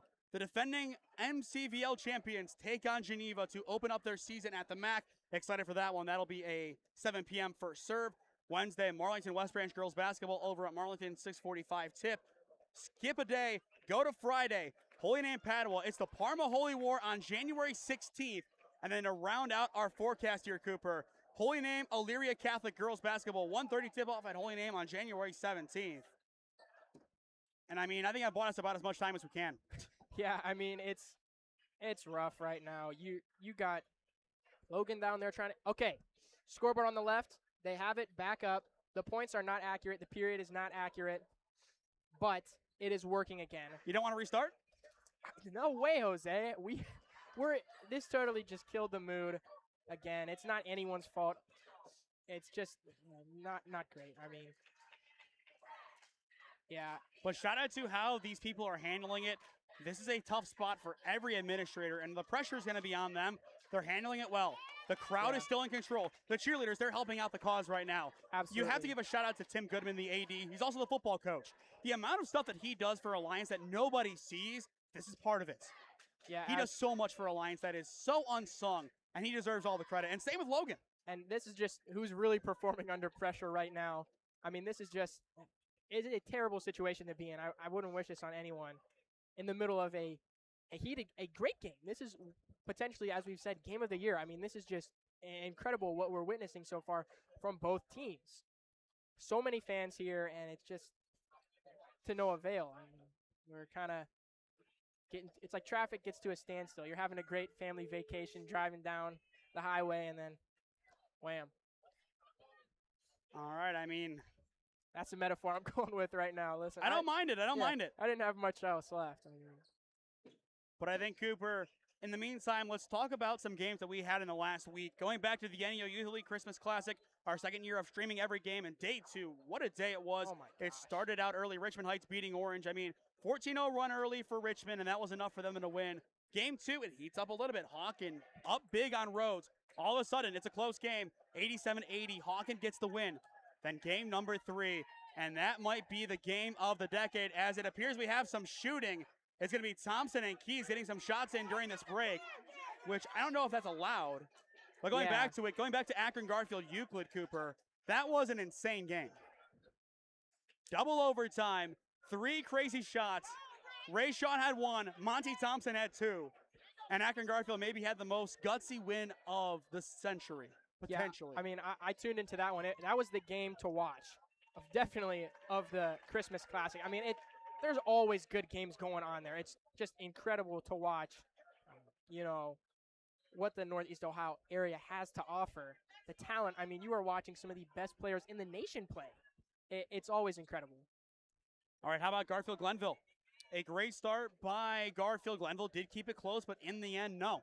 Garfield gets the win, 74-70. Arvell Nelson, who is now going to Central State. He was the quarterback, I believe, for Glenville when they won their state championship this past season. He had a 3 late to end the game, as well. Best wishes go out to Gary Pritchett, who maybe blew out his knee in that game. From what Bryce said, as he is more of a sports therapist, kind of sports medicine guy, he said nothing looked torn. It just looked like a heavy, heavy sprain. Glad to hear that. Hopefully that is the case. But Glenville, we might see them one more time against Brunswick. They got to get a big win soon. Pardon me. I mean, yeah, it's just I tuned into part of that game. I didn't watch it all the way through. I believe there's always, especially, and this is why I love December and November. Over Thanksgiving break, you get feast week, and then in December through Christmas, you got bowl games, you got basketball, you have everything going on, and it looks like we got some McKinley coaches coming to try and help figure out the scoreboards right now. I mean, this is just terrible. If anybody on that staff would know, it's Sean Witherspoon, the old head coach here. It's going to be him, or, I mean, you could have a few people come over from McKinley. Assistant coach Sean Moore coached a year of middle school basketball. I was lucky enough to be a part of that team and be coached by him. He's an incredibly nice guy. And then also Superintendent Talbert, who was the former superintendent at Alliance City School District. I mean, these these schools, while seemingly unrelated, they have a lot of tied in a lot. I mean, it's crazy. And it looks like the players are going to try and stretch on the floor, but still nothing. And now I think they're just going to let everybody shoot, which I like. Yeah, I think that's definitely a good pick for them. I mean, they jumped the gun on that a little bit, McKinley did, but now that they're bringing out the rack for everyone to shoot, I'd have to say that I agree with that. I mean, right now, which team does this really help more, Alliance or McKinley? Both. These are two teams who have been playing, tooth and nail. They're fighting, both teams, for this game. They're both probably gassed. I mean, letting them get a few shots up, whatever it may be for both teams, they both need this break. And here's where I'll say. You're McKinley. You're coming into an away gymnasium. You need more time to. I mean, you get warm-ups before the game, but right now, in the middle of the game, they're just getting that experience on these hoops and shooting around a little more. I think right now it's kind of benefiting McKinley a little bit more, but I think it's fairly neutral. I am still just surprised. I mean, how long has this gone on now? Quite a while. It's not great. We have a working clock again. It is counting down again. That is a start. So they just can't get everything to work in synchronization because the clocks. It is synced now. Okay, so the times are synced. They're putting the scores back on, and then they're going to go down the line and add the players. And the problem is when you don't have it synced, and this is the problem they had earlier, is they could not get the players and the times to get synced. And that's what we saw when the scoreboard stopped working, was this scoreboard had scores, had time, had the correct period, and then the other one did not. But it looks like they're making good progress on it right now. And once again, shout out to all involved down below. This could have gotten out of hand quick, but it didn't. And I think a lot of that has to go back to the administrators here at Alliance and, of course, at McKinley. Yeah, because you have people who, and again, I said McKinley travels well. That doesn't just mean they're fans. They have their principals, whatever it is. Everyone's here, and I'm just glad to see that it's not getting out of control. When the scoreboard stopped working, maybe we heard some nasty things from people behind us or people in front of us or whatever, but I'm just happy to see that nothing got out of control, out of reach, and the problem was resolved. And yet again, Cooper, it goes back to these administrators. They know how to handle these tough situations. Nobody's going to talk about them in this. They're going to talk about, okay, the clock went down at a pivotal moment. Each team gets a break, yada, yada, yada. We're going to mention the admins, the other people who behind the scenes made this possible and made this hostile environment calm down. They deserve all the credit for this right now. And so the problem that we just saw was on not the Jumbotron scoreboard, the manual, analog scoreboard, the players cannot sync. If they add the player stats to the left scoreboard, it won't sync. But if they just have it as a regular scoreboard, same as the Jumbotron, it'll all be fine. You got to drop the players then. And that's why we keep stats up here. And that's also why they keep stats down there. You can't rely on things that will fail. Well, and, most of the time you can, but maybe you just need a new scoreboard. And not every gym has it. Yeah, that's also true. And now play will resume after who knows how long. We'll have to go back and look at it. That might be the weirdest delay of game ever. But the crowd, they are getting back into this game. They were never going to check out, Cooper. They were never checking out of this game. It is McKinley basketball as we are officially back to the action after a long delay. Keys in traffic, no good, and he will get his own miss. A second chance, he is tripped up, no good. His third one, same result. It is tipped out of bounds, and it will stay with Canton McKinley. And how about the work by Cole Pasco, Sam Hayes, Parker Woods, the Tres Leches for the Aviators, just able to make things happen. The grit inside, so incredible. The Tres Leches of Alliance, I love it. It's just one of those statements that just fits. Webster driving over Pasco. Wild shot, no good. Rebound, J.R. Jackson.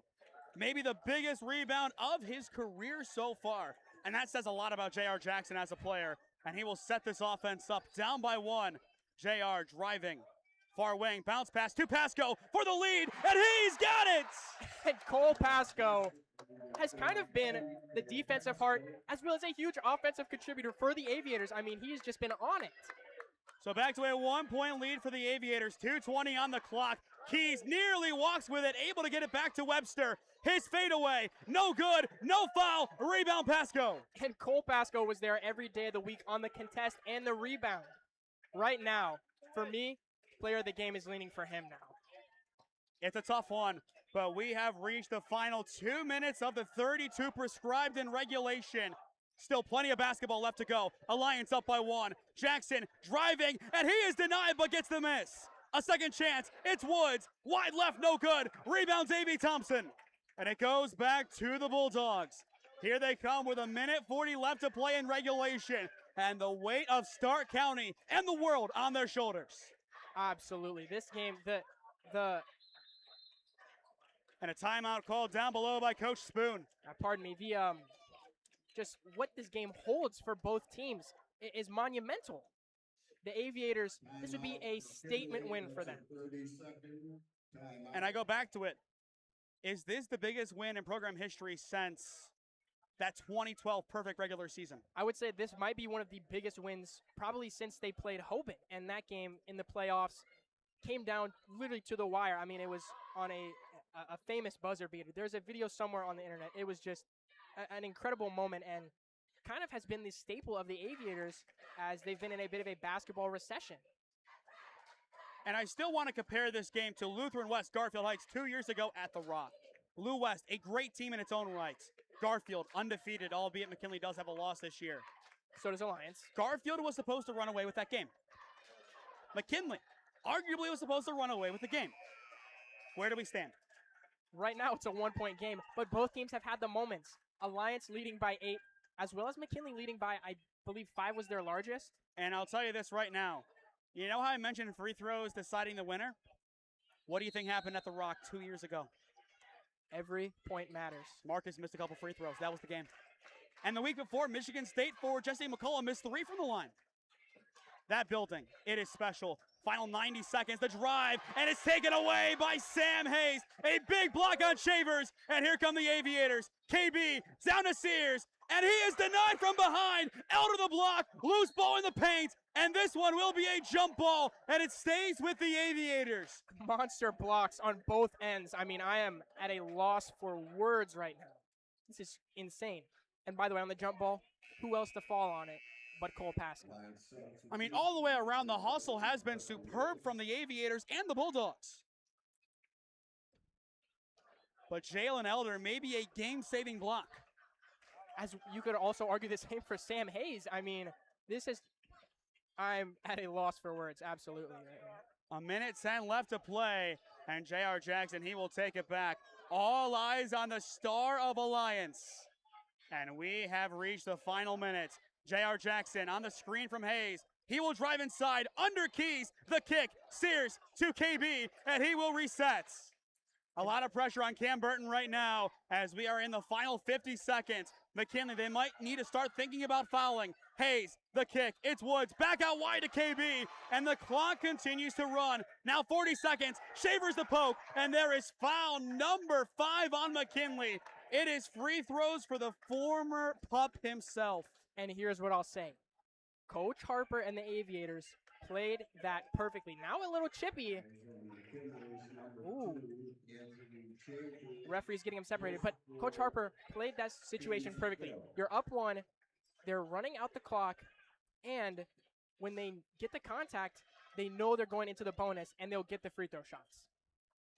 What the heck is Cam Burton thinking right now? I mean, this is the moment he's dreamed of since transferring. I mean, this is,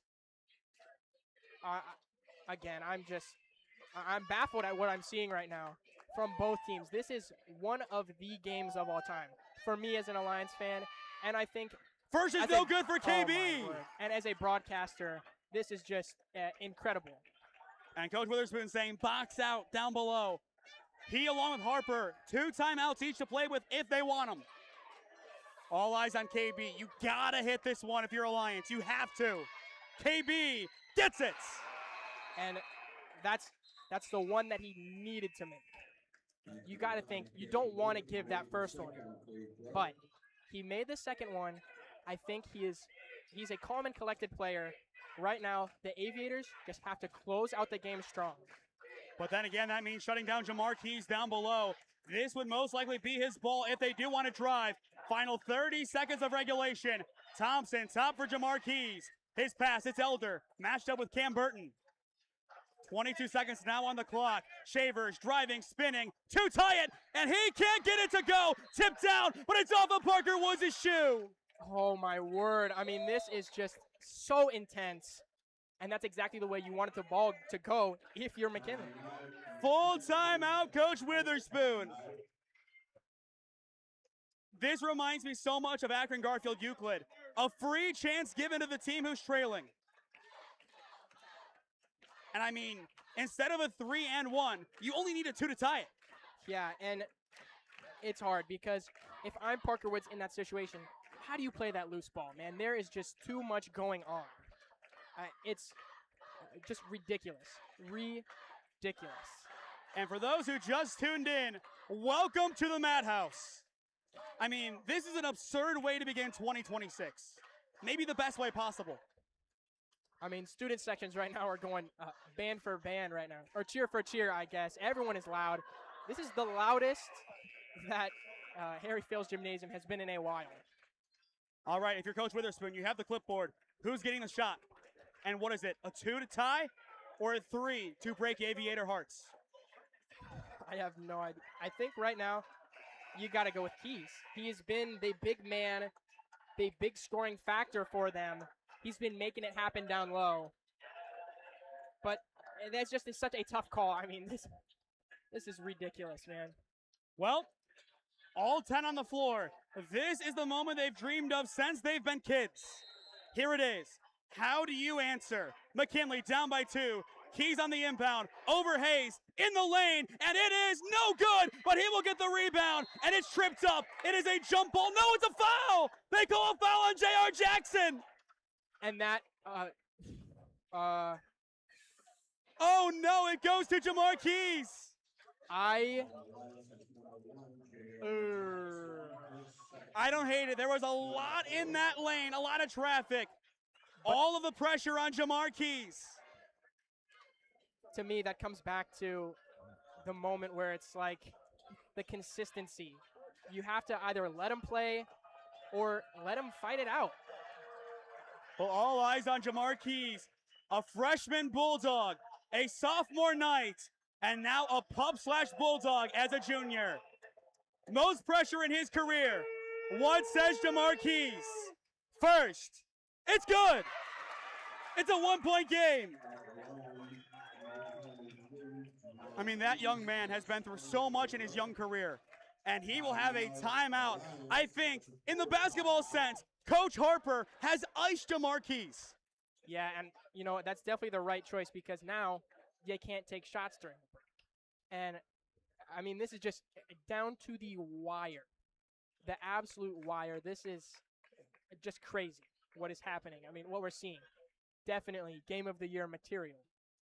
And this is where, albeit in his freshman season, having Sonny Johnson as your head coach at one point helps you. I mean, if you know Sonny, he might have the best level head sometimes when he's coaching. Other times the emotion do get to him, but he is still locked in. And that is a mentality he instilled in his players.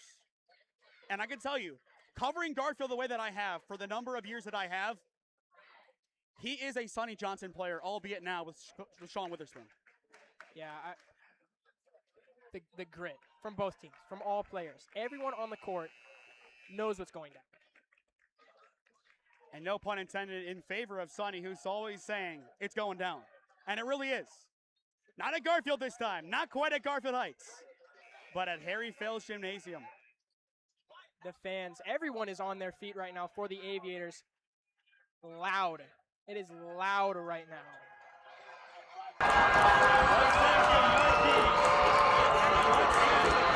McKinley Bulldogs. Jamar, a chance to tie it for McKinley.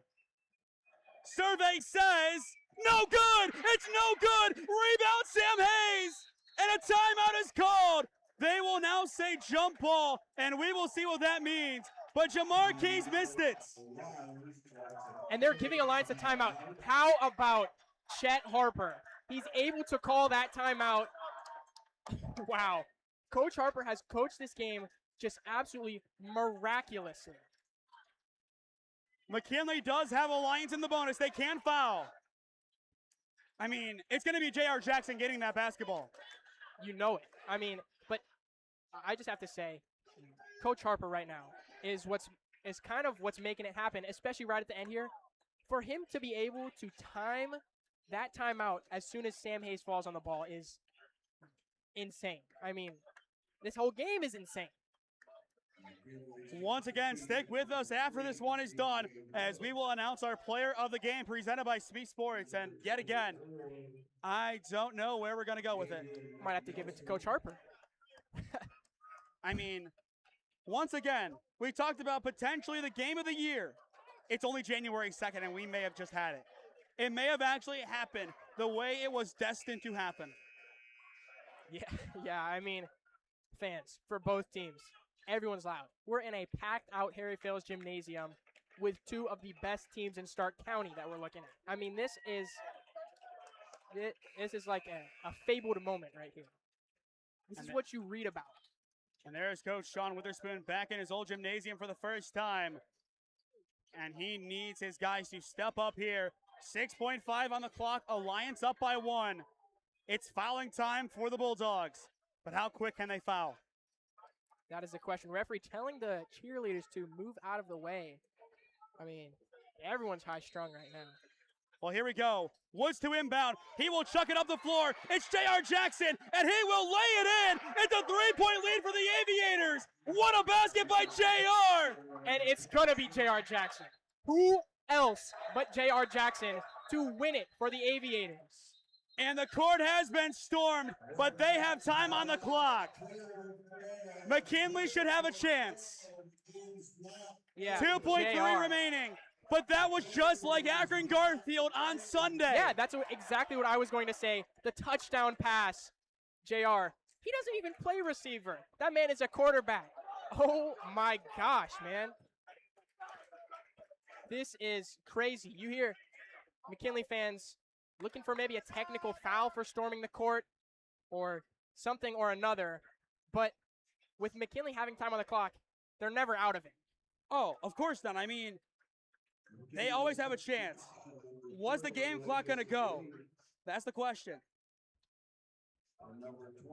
2 seconds on the clock. Yeah, this is just, I mean, crazy. Crazy. I mean, right now, I am at a loss for words. This is absurd. Yeah, all the way absolutely. around. And again, it comes down to who has made it happen for the Aviators. Coach Harper has coached an incredible game, but his players that he's able to coach, JR, he just makes a lot of winning plays, as we see. Like with the last bucket that we just saw to put them up 3. But then you also have Cole Pasco, Mr. Hustle. I believe he has 8 or 10 points as the scoreboard broke. So he has 8 points. I mean, just a slew of steals, blocks, rebounds. It's just crazy. And not to interrupt you here, McKinley, they need a 3. They have made 1 today, and that was Jalen Elder. 2.3 seconds remaining, and this is it. McKinley needs a tie. They need 3. Yeah, and if that's their chance to force this one to go to overtime, and there's that chance to win it. Again, it's never over till it's over, even though you see these Alliance fans piling up in that back corner looking to storm the court. Well, here we go. The final play of regulation. Full court pass. It's Keys. Bobbled. The kick at the buzzer. It's goal! It's goal! Oh my God! We have overtime! We have overtime! My goodness! Are you what kidding? A shot! Davey Thompson! Out of nowhere! My God! Wow! Wow! Wow! This is the game of all time. We thought we couldn't up Akron, Garfield, and Euclid. Wow! Well, 4 more minutes. Are you not entertained? This is insane. McKinley, are you not entertained? This is crazy. It's overtime. We need to step aside here. We're taking a breather. We are tied at 45. My goodness. With 8 years of real estate experience and deep roots in Alliance, Heather Prince is more than just your local realtor. She's a proud graduate of Alliance High School and the University of Mount Union. She is also a lifelong supporter of her community. As a dedicated Homes for Heroes affiliate, Heather is honored to give back to those who serve. Teachers, healthcare professionals, firefighters, and EMTs, along with law enforcement who buy or sell a home with Heather, will receive a special reward check after closing. A heartfelt thank you for their service. Local, loyal, here for our heroes. Thinking of making a move? Contact Heather today. Heather Prince with Howard Hanna Real Estate Services, your hometown real estate experts. Welcome back to the Harry Fales Gymnasium. Cooper, we have overtime, 45-45, all thanks to Mr. Davey Thompson. And you look at Akron Garfield, it was Monty Thompson. What is it about the Thompsons? And so now I think this changes the conversation. If McKinley wins this game, player of the game. Who else could you go for? I mean, he put them back in this game. Just ridiculous. My goodness. Everybody has to calm down. And once again, you keep in mind, Alliance stormed the floor once. It was too early. And right now we're having issues with getting people removed.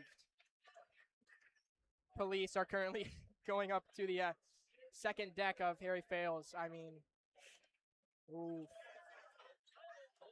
I mean, this game right now is absurd. It's bonkers. 45-45. Once again, he's Cooper Fontaine. I am Nathan Smee. And for the first time, we're dual casting on channel 1022. What a game to do it. I'm at a loss for words. Is this the game of the year? Is this the new game of the decade? And you can just hear behind us the McKinley chants. Let's go, Pups. I mean, this is preposterous. Well, let's explain how we got here first, Cooper. You go down the stretch. Jamar splits the pair. McKinley down by 1.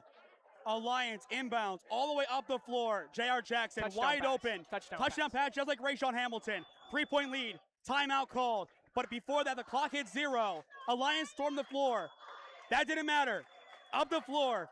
Keys bobbles it. Finds Davey Thompson, the senior, from well downtown, for only McKinley's second 3 of the game. The third combined 3. Yeah, right now you see Coach Goodman, a slew of resource officers going up to the second deck, getting people back in seats and trying to stop them from, saying the mean things we don't like to hear. Guys, we're here to watch basketball. Let's keep it at that. We're here to watch basketball. Well, here we go. Overtime 1 about to begin. And we say 1 because we've seen more than 1 on occasion. McKinley wins the tip, and we are underway. It's extra basketball to begin 2026. And it's Shavers running the offense. Canton McKinley and Alliance tied at 45 through 32 minutes. Regulation, not enough.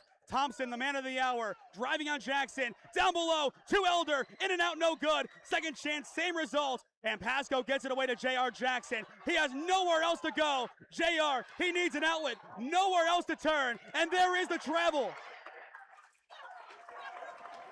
McKinley's full court press works to perfection.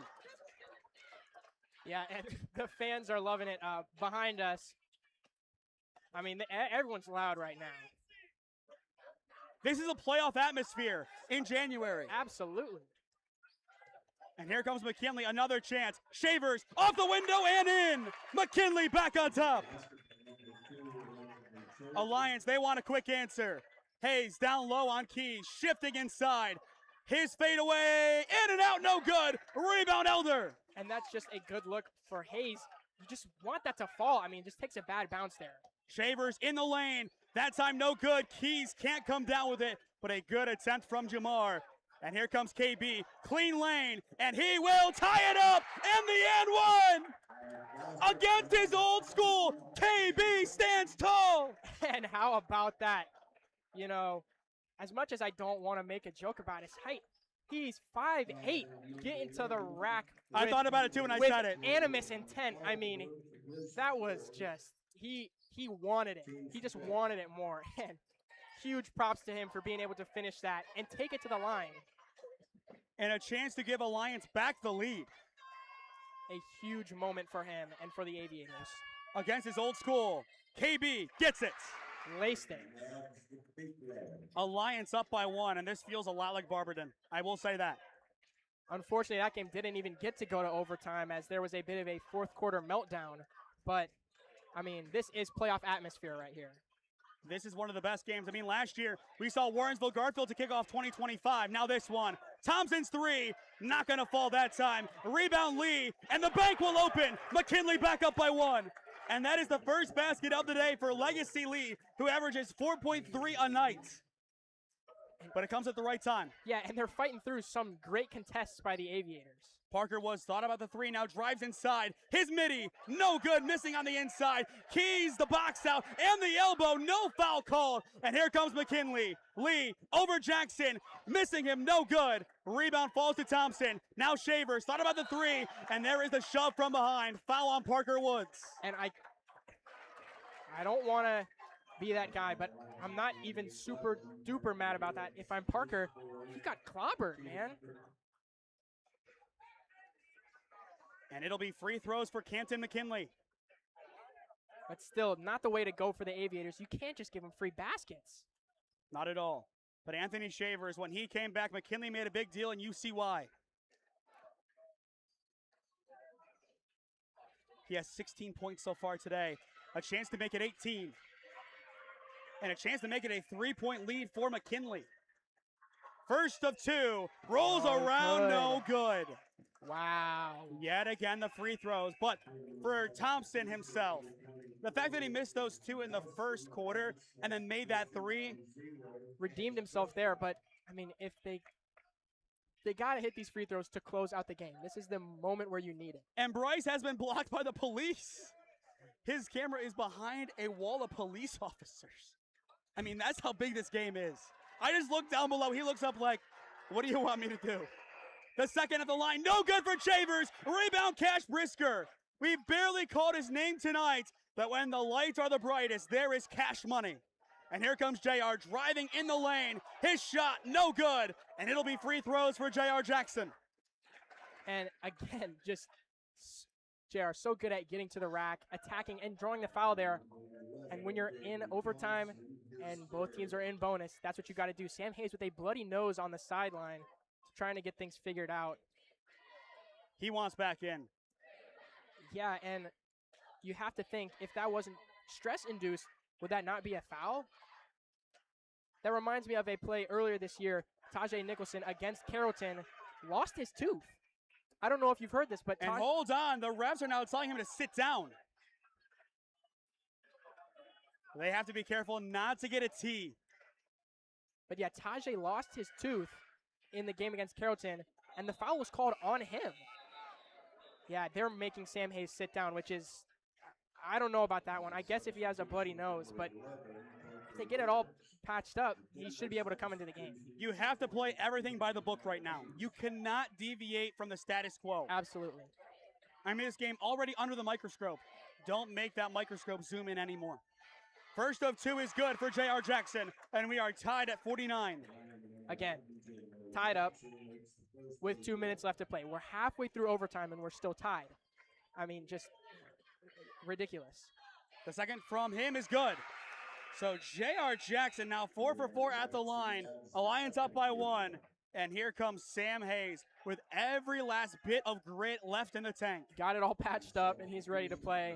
That's clutch. That, you know, again, the coaches, everyone around has able to get him back in the game so rapidly. We talked about the race to 50, Cooper. Alliance wins the race, up 50-49, and poked out of bounds. It's off of McKinley. Brisker, the big play, and Shavers last touches it.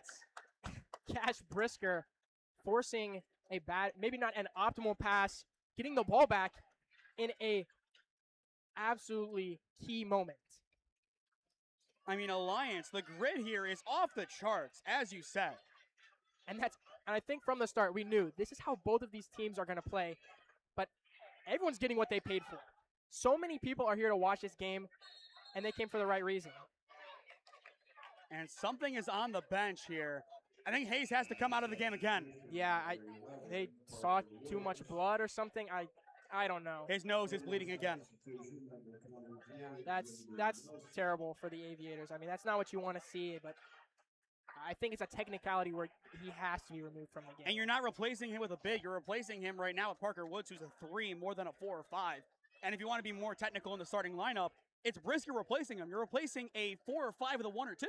Yeah, and I'll grant Parker, I'll give him some leeway because he's an incredible rebounder and he's such a great hustle player. But, I mean, right now, you want Sam in the game. He's got the size. He has what you need, especially against a McKinley team. It's a 1-point game, final 90 seconds of the first overtime period. Jackson taking his time. He will drive right, and now he will retreat. It down. He's just trying to slow it down right now for the Aviators. Both sides know what slowing this game down means. Jackson turning around, and he says, let me run with this one. Now tripped up, and they will call it a foul, not a jump ball. Wow, I do not agree with that one at all. I don't know if there was enough contact to constitute a foul, but every day of the week, that's a jump ball, in my opinion. Every day of the week. I just didn't see a foul. Once again, there's your microscope. Yeah, and that's just how it's gonna happen when you have something like these scoreboards malfunctioning in the fourth, or when did the scoreboards malfunction? Was that third or the fourth? Fourth. You have scoreboards malfunctioning. You have a buzzer beater. Everyone is watching them. I mean, this is the moment where it's going to come down to that one thing that people saw. This is where legends are made. Absolutely. Plain and simple. Jackson's second is good. And JR has been huge from the free throw line for the Aviators. 6 for 6. Yeah, that is absolutely what they have needed in this overtime period. A 3-point lead. Stop me if you've heard this one before. And we are in the final minute of the first overtime period. Keys inside, needing an outlet, Shavers top. It's Brisker the defense to a wide open Jamar Keys. No good, wide right. And Shavers will keep it alive in the corner. A chance for second chance points. A little shy from Shavers. Rebound Parker Woods. And there is the foul. Another foul. And that one, I think I agree with a little bit more. But just the grit. After every miss, you have the whole Aviators squad lunging for the basketball. Cole Pasco playing some of the best defense you will ever see. He is not afraid of a back down. He's going to match that. And I think right now, the grit from the Aviators has made all the difference. 100%. Every day of the week. You can't teach a lot of that, but whatever has been taught, you have to give all the credit to Chet Harper. Absolutely. Chet Harper has just created an incredible community. He knows from his time as a player here at Alliance what it takes to win. He's a phenomenal coach and a phenomenal guy. The Aviators now up 4 with 43 left. It's a big one, 2-possession game. Yeah. I mean, this is just, if Parker hits this, it's 5. And he doesn't, but somebody left. We'll see. And it's going to be on McKinley. Shavers left early, and it's a foul. As much as I jinxed Parker, I mean, this is just insane. This is a crazy, crazy ending. That student section is going berserk. Oh, absolutely. They want to storm the court. They didn't miss their opportunity. They took it. And whoa, the buzzer during the shot. Oh, man. That's big. Why the buzzer? JR can't believe it. He's livid. And there's been a few issues with buzzers in the past, but the one time, the people downstairs were correct. Everyone was irate, but they were correct. I think they wanted a definition of the play. Okay. Violation or foul. And that's fair enough because, again, it's under the microscope. Second one, it's good. So it doesn't matter in the end. And that's huge for the Aviators. Parker and JR, friends growing up, they became enemies as Parker went to Marlington. But now, as teammates, they're both clutch for the Aviators. Here comes Thompson on JR. No foul called, but it is going to be kept alive on the tip. Woods, an excellent job, but it goes back to McKinley. It's a charge. And now they're saying timeout, Coach Harper. Nobody can believe it. Wow. And now I think they flip it again. Whoa. What's the call? Or do we have one? I'm trying to see. Timeout Alliance. Wow. That's crazy. Wow. And now, Coach Weatherspoon looking for an explanation. Refs do not want to hear it. Oh my, look at the far side bleachers. Wow, get a shot of that, please, DC, Cam, whoever's running the cameras. Look at this madness. These Alliance fans, right after the new year, with the second semester looming on Monday, they wanted something to ride home about and cheer about. That's how you get them back in the classroom come Monday. Oh, yeah. And I just want to say, as broadcasters, this is one you got to add to your portfolio. I mean, the amount of content that we're seeing in a game that hasn't even hit 60 points yet is preposterous. 54-49, 29 seconds left to play in regulation. Parker Woods, he is smiling looking up here. He is having the time of his life on the floor. Oh, Cam Burton doing some 6-7 dance or something. And they're trying to get Sam to come back in the game. He's sitting on the bench now. Technical foul. Oh, look at, oh my And he fouled out. Wow. Wow. McKinley, no answers. I got nothing. Yeah. Microscope. Absolutely. I'll have, wow. I would say I'm lucky I'm from Alliance. I'm going to have to go down there and ask him, like, what the heck's, and I don't even know if the scores table could answer it. I don't even think they would be able to answer it. Like, there's just too much going on. Technicals, timeouts, fouls, overtime, messing up the clock, you know, whatever it may be. Cam Burton still just doing the dance, man. You know, just ridiculous. Technical free throws for J.R. Jackson. You know, this is his moment. First of two, it's good.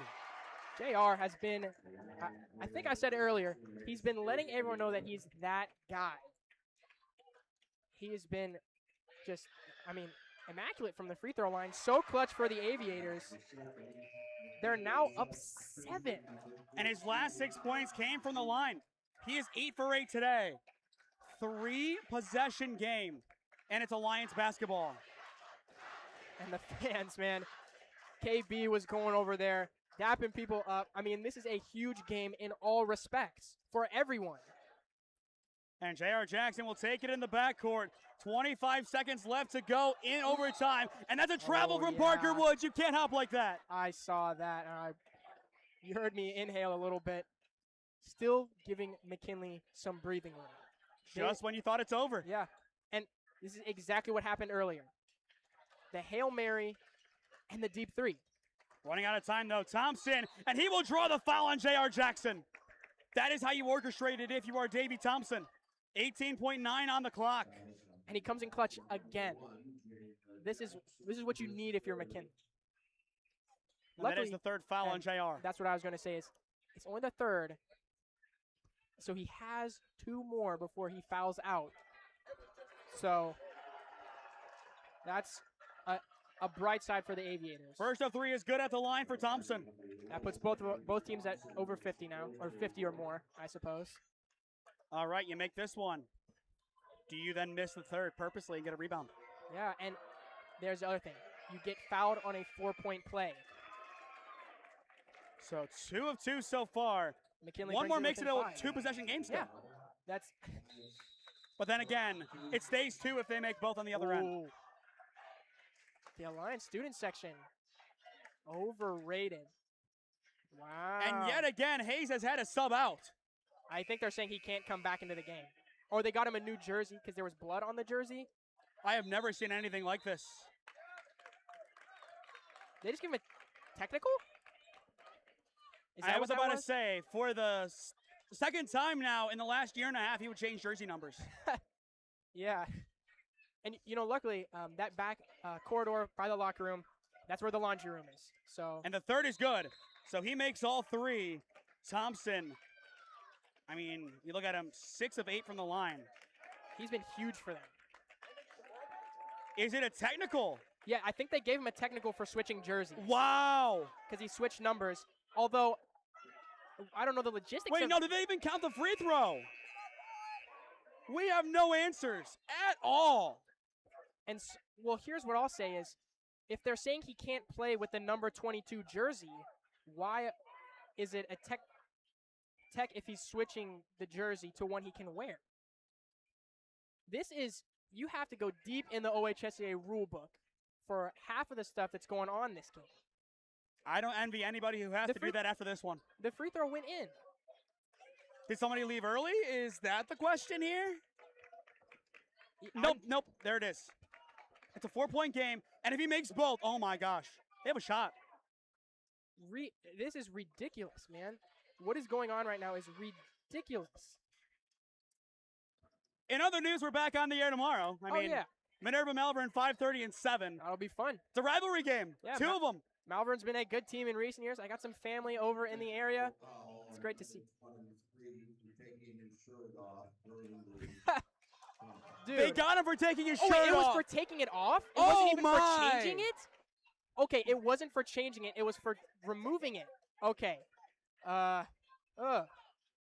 That's crazy. That's the official ruling, is because he removed the jersey without. So do we think if he kept the undershirt on and then only removed the jersey, would that have been a tech?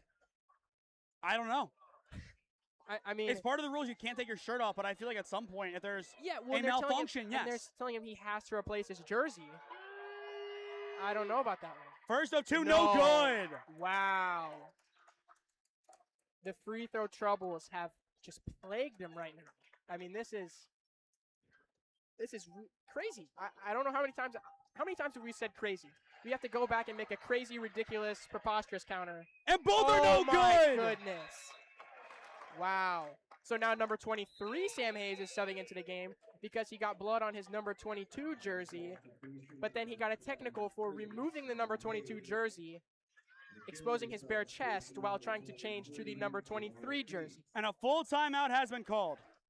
Wow. Yeah. One final time, we will step aside here in OT1. Having foot or ankle pain? Ingrown toenail giving you trouble? Are your toenails showing discoloration? Diabetic foot concerns, or just general foot and ankle questions? If so, you have come to the right place. Contact us at Alliance and Salem Foot and Ankle Clinics. We want you to be walking, running, jumping, and living the lifestyle you want to. We look forward to helping you get back on your feet. Alliance and Salem Foot and Ankle Clinics, putting pep back in your step. Homeowners, here's something you'll love. Crown Heating, Cooling, and Plumbing is now offering a free Rooted in Comfort home evaluation. That's right, it's free. Not a sales pitch, real education.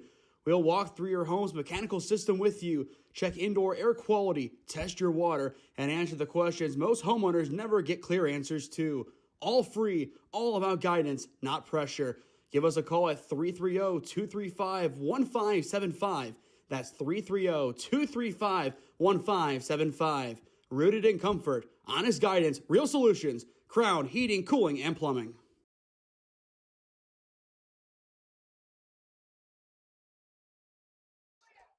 If you wanted chaos, this is the spot. 56-52, Alliance up by 4. 15 seconds on the clock. Here comes McKinley. Nowhere else to go. It's Thompson. High pass. It's Shavers. His three. It is shy. Rebound Sam Hayes. And that'll be a foul on McKinley. And a chance for number 23, Sam Hayes, to close it out. That's exactly what I was going to say. You look at Sam Hayes. He's missing his undershirt that he was wearing earlier in the game, and he's wearing number 23. And if you missed it, which I'd be shocked if you do. And Cam Burton, the coldest look and the happiest man at Harry Fales Gymnasium. See him waving that belt a little. You got to watch out. We cannot have a technical incident here. We've already seen one, giving McKinley an opportunity to get back in it. And KB is standing right next to McKinley's bench. Ooh, First Sam of two, Hayes, no good. First of two, no good. I mean, KB has to be careful back here. And yeah, there it is. He's letting everyone know. And I mean, this is just shenanigans, top to bottom. This game has been ridiculous. The second, no good. Rebound McKinley.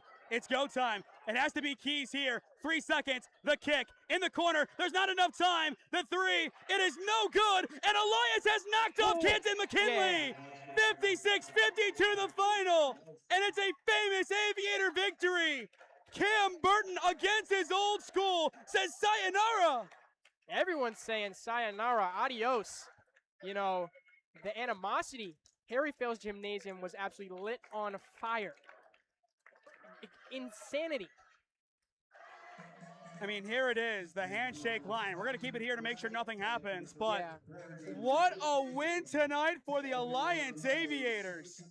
56-52 in overtime over a very talented Canton McKinley squad.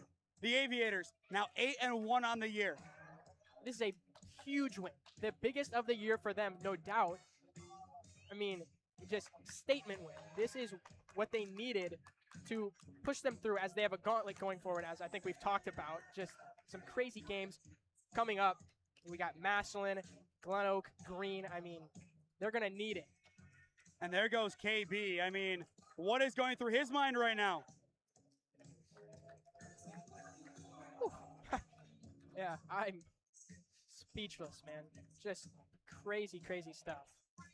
Alliance knocks off Canton McKinley, 56-52 your final. Once we hear one final word from our sponsors, we will be back on to announce our player of the game, presented by SmeeSports.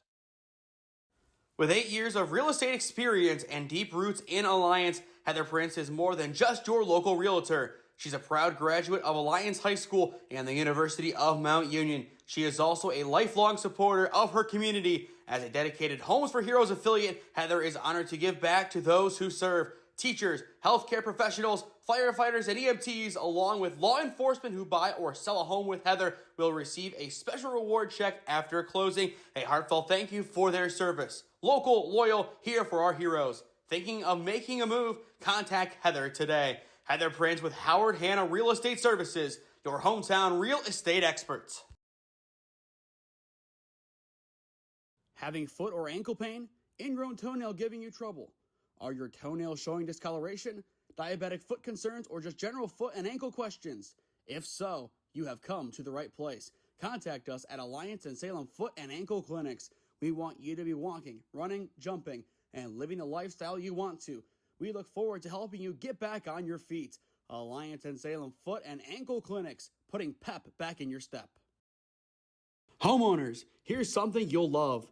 Crown Heating, Cooling, and Plumbing is now offering a free Rooted in Comfort home evaluation. That's right, it's free. Not a sales pitch, real education. We'll walk through your home's mechanical system with you, check indoor air quality, test your water, and answer the questions most homeowners never get clear answers to. All free, all about guidance, not pressure. Give us a call at 330-235-1575. That's 330-235-1575. Rooted in Comfort, honest guidance, real solutions. Crown Heating, Cooling, and Plumbing. Welcome back to Harry Fales Gymnasium, and what a night it was. 56-52 your final as we toss things upstairs. I am Nathan Smee, alongside me, Cooper Fontaine, your player of the game presented by SmeeSports. He's bombing threes from every which angle, but not tonight. It's J.R. Swish. Absolutely. I mean, J.R. Jackson just had a phenomenal night. I mean, he was lights out from three, from the line. I don't think he missed a free throw the whole game, even in the clutch moments in the overtime. No matter what it was, J.R. was the answer for the Aviators and the shoulder to lean on. He's definitely been their scoring outlet, as we've seen, although we've seen him take a step back against West Branch and Lake. I believe he only scored 4 points, but, I mean, he was back on it today. 24 against an insane McKinley squad. You got the NFL music queuing up. That's right what now. got me. I mean, but still, JR, man, he was there for it. But we had a lot of other great players on both teams. I believe you said we had 3 pups and double Before we go to digits. that, though, his last 6 points were from the line, JR 8 for 8, but I want to round out the Alliance scoring and then go to McKinley, as they deserve their flowers. Absolutely. KB, he had 8 in his revenge game against McKinley, obviously loving the ending there. Parker had 7. Sam Hayes had 9, split across 2 jersey numbers. And Cole Pasco, he had 8. But McKinley, they were led out by the big man, Anthony Shavers. As expected, he had a team-high 16 points. 2 other players in double figures. Davey Thompson, I mean. He was the one who put it into OT for them. I mean, he was making moments happen. He was the guy for McKinley to continue moving forward. And Jamar Keys, he had 11 points tonight. He was outstanding. Outside of that, Elder had 9. He had the first 3, 1 of 2 today for Canton McKinley. And then after that, 2 for Lee and 2 for Webster, who averages 11 points a game. But then again, we look at these offenses. 65 points per game for Alliance, 72.6 for McKinley, 56-52. I mean, the defenses, Alliance, they had their perfect defense. They allowed 52.3 points per game. They allowed 52. And I think when you look at the defensive side of things, you have to go to two players. Cole Pasco, Mr. Hustle, he was doing everything in his power tonight. He is the definition of leaving it all out on the court. I mean, I'm wearing the Cole Pasco jersey for a reason. I already showed it once, but, he was there all day. And then Sam Hayes had a clutch block, had another block. I mean, he was there too. Throughout the bloody nose, the changed jersey, whatever it was, the Aviators' grit, I think led by those two, is what allowed them to persevere and win this game. And before people call bias, he is an Alliance student. That is an old Alliance jersey. I believe your dad, the principal at Alliance. Yeah. There's reason for the Alliance jersey. I do want to clear that up. Yeah, I don't want to. I'm not going to act like I'm not entirely unbiased. Alliance, these are my people. This is our city, so. Great win all the way around from Alliance. They improved to 8-1 on the year. McKinley falls to 6-2. Looking at the next 5 games for the Pups, it's Green, Jackson, Hoover, Lake, and Cleveland Heights. Cleveland Heights, a great team that we saw day 1 of Youth Elite. As for Alliance, it is Massillon, then Minerva back here, which we will be at. Marlington, Salem, Green. Tough 5 all the way around, but Alliance to win 56-52 today over a very talented Canton McKinley Bulldog squad. To stay up to date on all the games that we are covering, follow SmeeSports on Instagram and TikTok, SmeeSports LLC on Facebook and LinkedIn, and SmeeFest 2024 on Twitter. As well, go down below and subscribe. While there is no added cost, it greatly helps out all that we do here at SmeeSports as we cover the best of the Cleveland and Stark County areas. And as well, beyond that, we need sponsors in either area. If you want to advertise with us, now is the time to get with us. Thank you to all 3 of our advertisers, along with Channel 1022, for making today's telecast possible. Once again, we telecasted simultaneously with them via this footage. I mean, all the way around. I am very happy with how this turned out. A great production all the way around. On the floor was Bryce Fisher, overhead camera, Cam Cagna, and then, of course, the maestro is back with the keys. Daniel Clark back producing today's game. He did an excellent job as usual, and Cooper, yet again, I throw you on the scoreboard because, well, Sarah's not here.